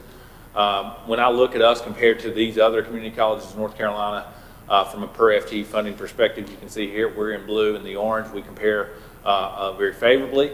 When I look at total community college funding as a percentage of the general fund, Burke County's here in green. Again, compared to these peers, we really, right kind of in the sweet spot of where we should be.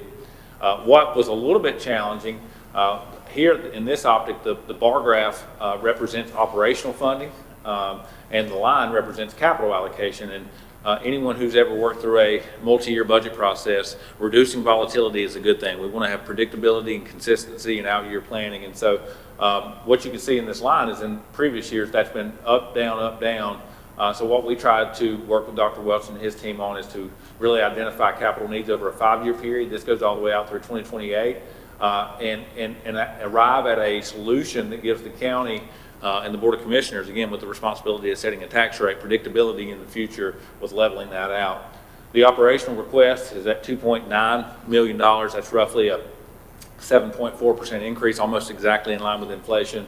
It adds one additional maintenance, groundskeeping type position, and the capital allocation would be at $450,000.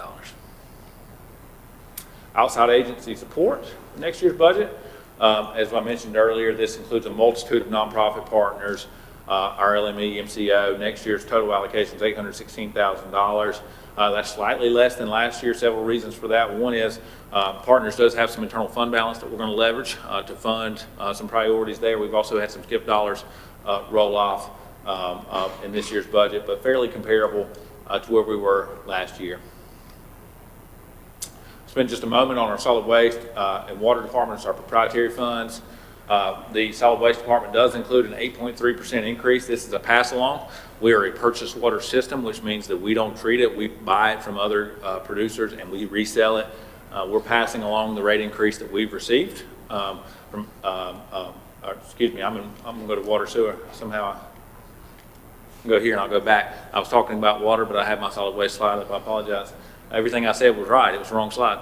So moving from a $6 to $6.50 per 1,000 gallon revenue rate, you can see there the difference between revenue and expenditures, as we know, is roughly $250,000.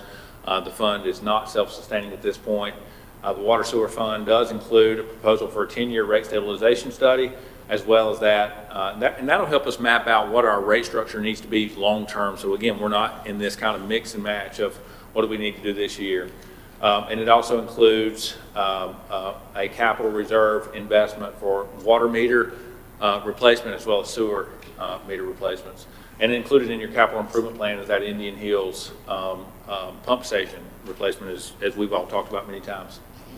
On the solid waste side, it also has an 8.3% increase from $82 to $88. Very similarly, revenues do not yet cover expenditures from the business model perspective. That's why we're proposing this rate stabilization study on this function as well. We also want to spend just a little bit of money on a feasibility study for a municipal solid waste landfill, so that would give us local control for handling our own waste and really reduce the risk that I think we face next year in a contract year with our transport hauler and our transfer station. We've invested half of a roll-off truck into our capital reserve. I mentioned that litter prevention campaign. We are going to have complete construction of East Burke and Jonas Ridge. And then, we'll want to talk about how do we improve our convenience sites. We know that this is one of the most high-volume interfaces between county staff and our customers and our citizens. So we want to make sure that those places are well lit, that they're clean. We want to make sure that our employees have adequate facilities, and that efficiency and safety continues to be a top priority. Lastly, I'll leave you with this as a summary. The budget is presented and balanced on 56 cents. That's revenue neutral plus 4 cents. But I've tried to map out 3 optional tax rates that a month from now, after you conclude your public hearing and have evaluated the budget in detail, the Board of Commissioners may consider and choose from. Our 52 cents would be revenue neutral. I'm calling that the no advancement. That's the steady as she goes tax rate. That does not allow us to really adequately compensate our employees. It doesn't allow us to fully fund out-year capital or technology, and it's going to delay much of the implementation of the Board of Commissioners strategic plan. At 54 cents, I would call that incremental advancement. I think that does allow us to consider employees and capital and technology in some way, but not fully implement. And I think starting already a little behind, it would really be a challenge to remain competitive. At 56 cents, I think that we are able to fully invest in our people, fund our out-year capital, balance technology, budget fulfillment, and I think also service delivery expansion with a focus on the Board of Commissioners strategic plan. Also included as part of your budget, in order to implement the budget as presented, it's going to require some modifications to a few areas of our personnel policy. Remember, I mentioned earlier, we think that there's a need. Lorinda Johnson, our HR director, literally has pages of notes she's kept over the years for areas of the personnel policy that she would like to update, to modernize, that are always workarounds. But in order to implement this budget as presented, there are some portions of that policy that we need to go ahead and change as part of the budget implementation, so that we're not in out of balance there. And so I can talk through each of those. Essentially, I mentioned longevity pay, transitioning to lump sum. We talked about pay for performance. We're transitioning away from a merit pay system. What I would say about that, for employees who were due merit pay within the next 12 months, July through June, we have captured those folks, and they'll receive what they would have received. So no one, we're avoiding creating winners and losers. But implementation of this pay for performance system will require some policy modification. Last year, the county moved away from awarding comp time. What we're proposing is that we reinstate that. So currently, all overtime for non-exempt employees is paid as you go. And we think there's financial savings as well as employee benefit and morale boost from allowing non-exempt employees to earn some level of comp time. The North Carolina Department of Labor and regulatory agency would say any non-exempt employee other than public safety who's above 240 hours must be paid out. We're recommending setting a policy much lower than that, something between 80 and 100 hours that employees could cover. So there is no compensatory liability to the county, but it does allow people, especially new hires or someone who may have an illness, to be able to take some time off work and have some work-life balance. And we've heard that from many of our employees, that they would appreciate the time off as much as they would appreciate, as much as they appreciate the few extra dollars in their banking account. The COLA administration for employees over max, because many of our pay ranges are lagging, we're having employees approach the max, and currently there's a practice of a one-time cash bonus for those folks, but it's not in policy, so we're recommending adding that, and then starting pay and shared leave. Right now, shared leave is tied to employees who qualify for FMLA. So if you, in order to qualify for FMLA under federal law, you have to work here for a year. So in the instance where a person works here and hasn't yet completed 12 months of continuous service, they're not allowed to participate in shared leave, which is a real burdensome challenge at times. Mr. Chairman, I'm happy to answer any questions you may have as far as next steps. I would ask that the board receive formally this budget document and consider scheduling a public hearing for June the 20th, 2023. Thank you, Mr. Epley. I will tell you, my first question is, do you need a water? Said a lot of words. That's a lot. My second thing is just a comment before I open it up for comments from the others. We all, as commissioners, have seen them, not hundreds, thousands of hours that you, your staff, your department heads, every employee have participated in, organizational wide. And this is so well thought out and so professionally done. And like you said, zero-based formula, build it from the ground up. No guesswork. Numbers don't lie. And so I just want to make those few comments and tell everyone here that how much I appreciate each and every one of you, because I know the work that went in. And that being said, I'll open it up to comments. I know the commissioners have spent combined hundreds of hours on this as well, and we've been in not only regular meetings but individual meetings with Mr. Epley on a regular basis, and working through this budget. And you presented this to us prior to this, and so we've been privy to this information. So hopefully you've had an opportunity to digest this information. I know you've been doing it incrementally over the several months, because take one big bite, it's a lot for one thing, but you made it very digestible. And so at this point, gentlemen, we've been presented all this information, multi-step through the process. Do you have any questions or comments for Brian at this time? Mr. Chairman, I just have a couple of quick questions. On the longevity pay, is that going to be based on date of hire, or will that be a chosen time of year? Well, it'll be, so the measurement is date of hire. When did you start and when is your anniversary day? The payment methodology will be singular, late fall, sometime Thanksgiving, 1st of December timeframe. Okay. And on the education side, is what we're doing, how is that, is there any effect to the low wealth funding formula?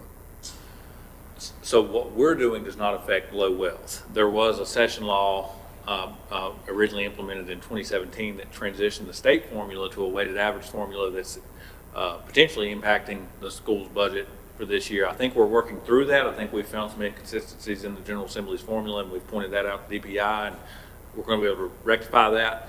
But the change in local dollars to public schools should not impact low wealth funding.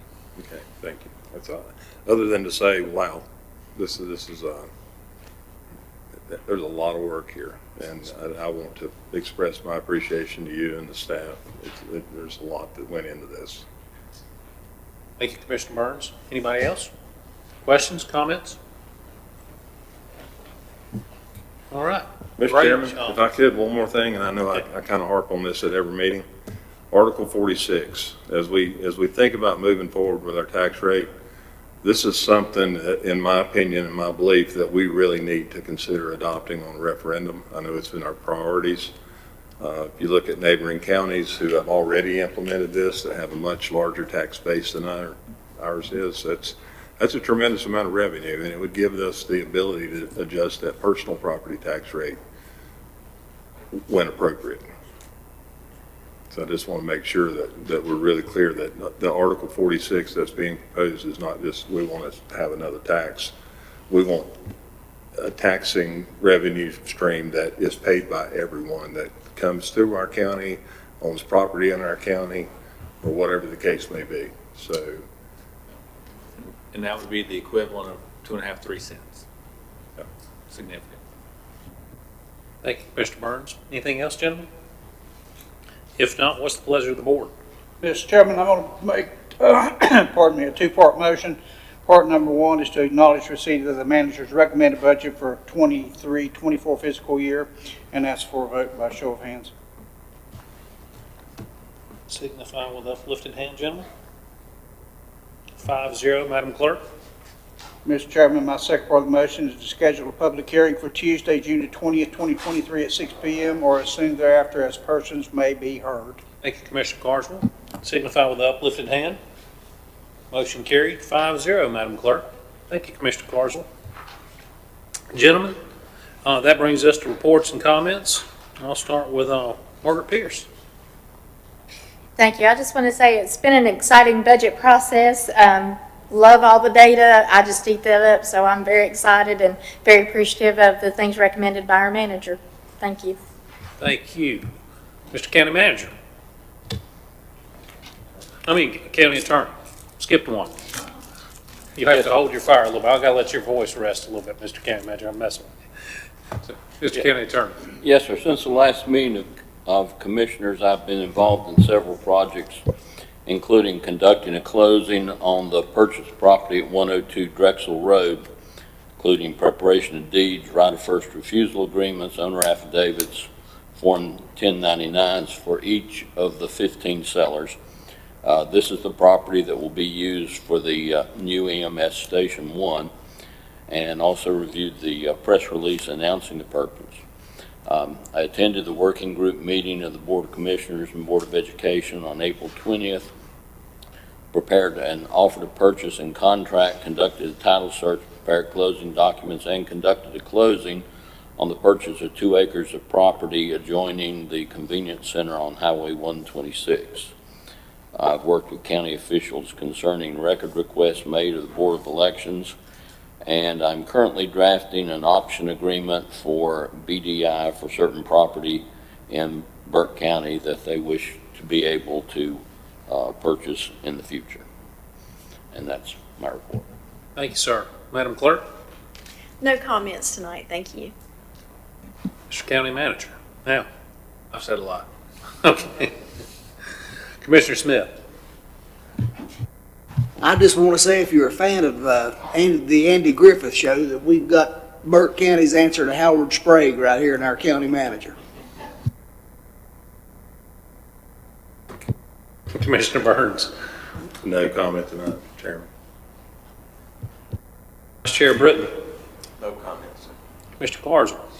I just want to thank everybody for your thoughts and prayers during my recent illness. It's been a hard road to recovery. I'm still not there yet. I thank you again for all the prayers, and thank you for working with me during that time.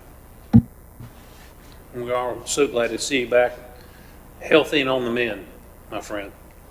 And I will say just a couple things. I know for those I believe you probably know, the county manager and I did a presentation at the History Museum. That was a really nice turnout. And then we did a presentation at the school board budget, and so that was very productive. And we will be, Stephanie Norman has asked us to come speak to her fellow compatriots in the Register of Deeds from across the state. And so we'll be doing that Thursday morning. We'll be at the top end of the building for the hospital on Friday, representing the county as well. So just wanted to make y'all informed of that. Courtesy reminders, May 23rd and 24th. I think everybody signed up to go to the County Advocacy Day. Is that correct, Madam Clerk? Okay, so down in Raleigh. So gentlemen, we'll be down there next week.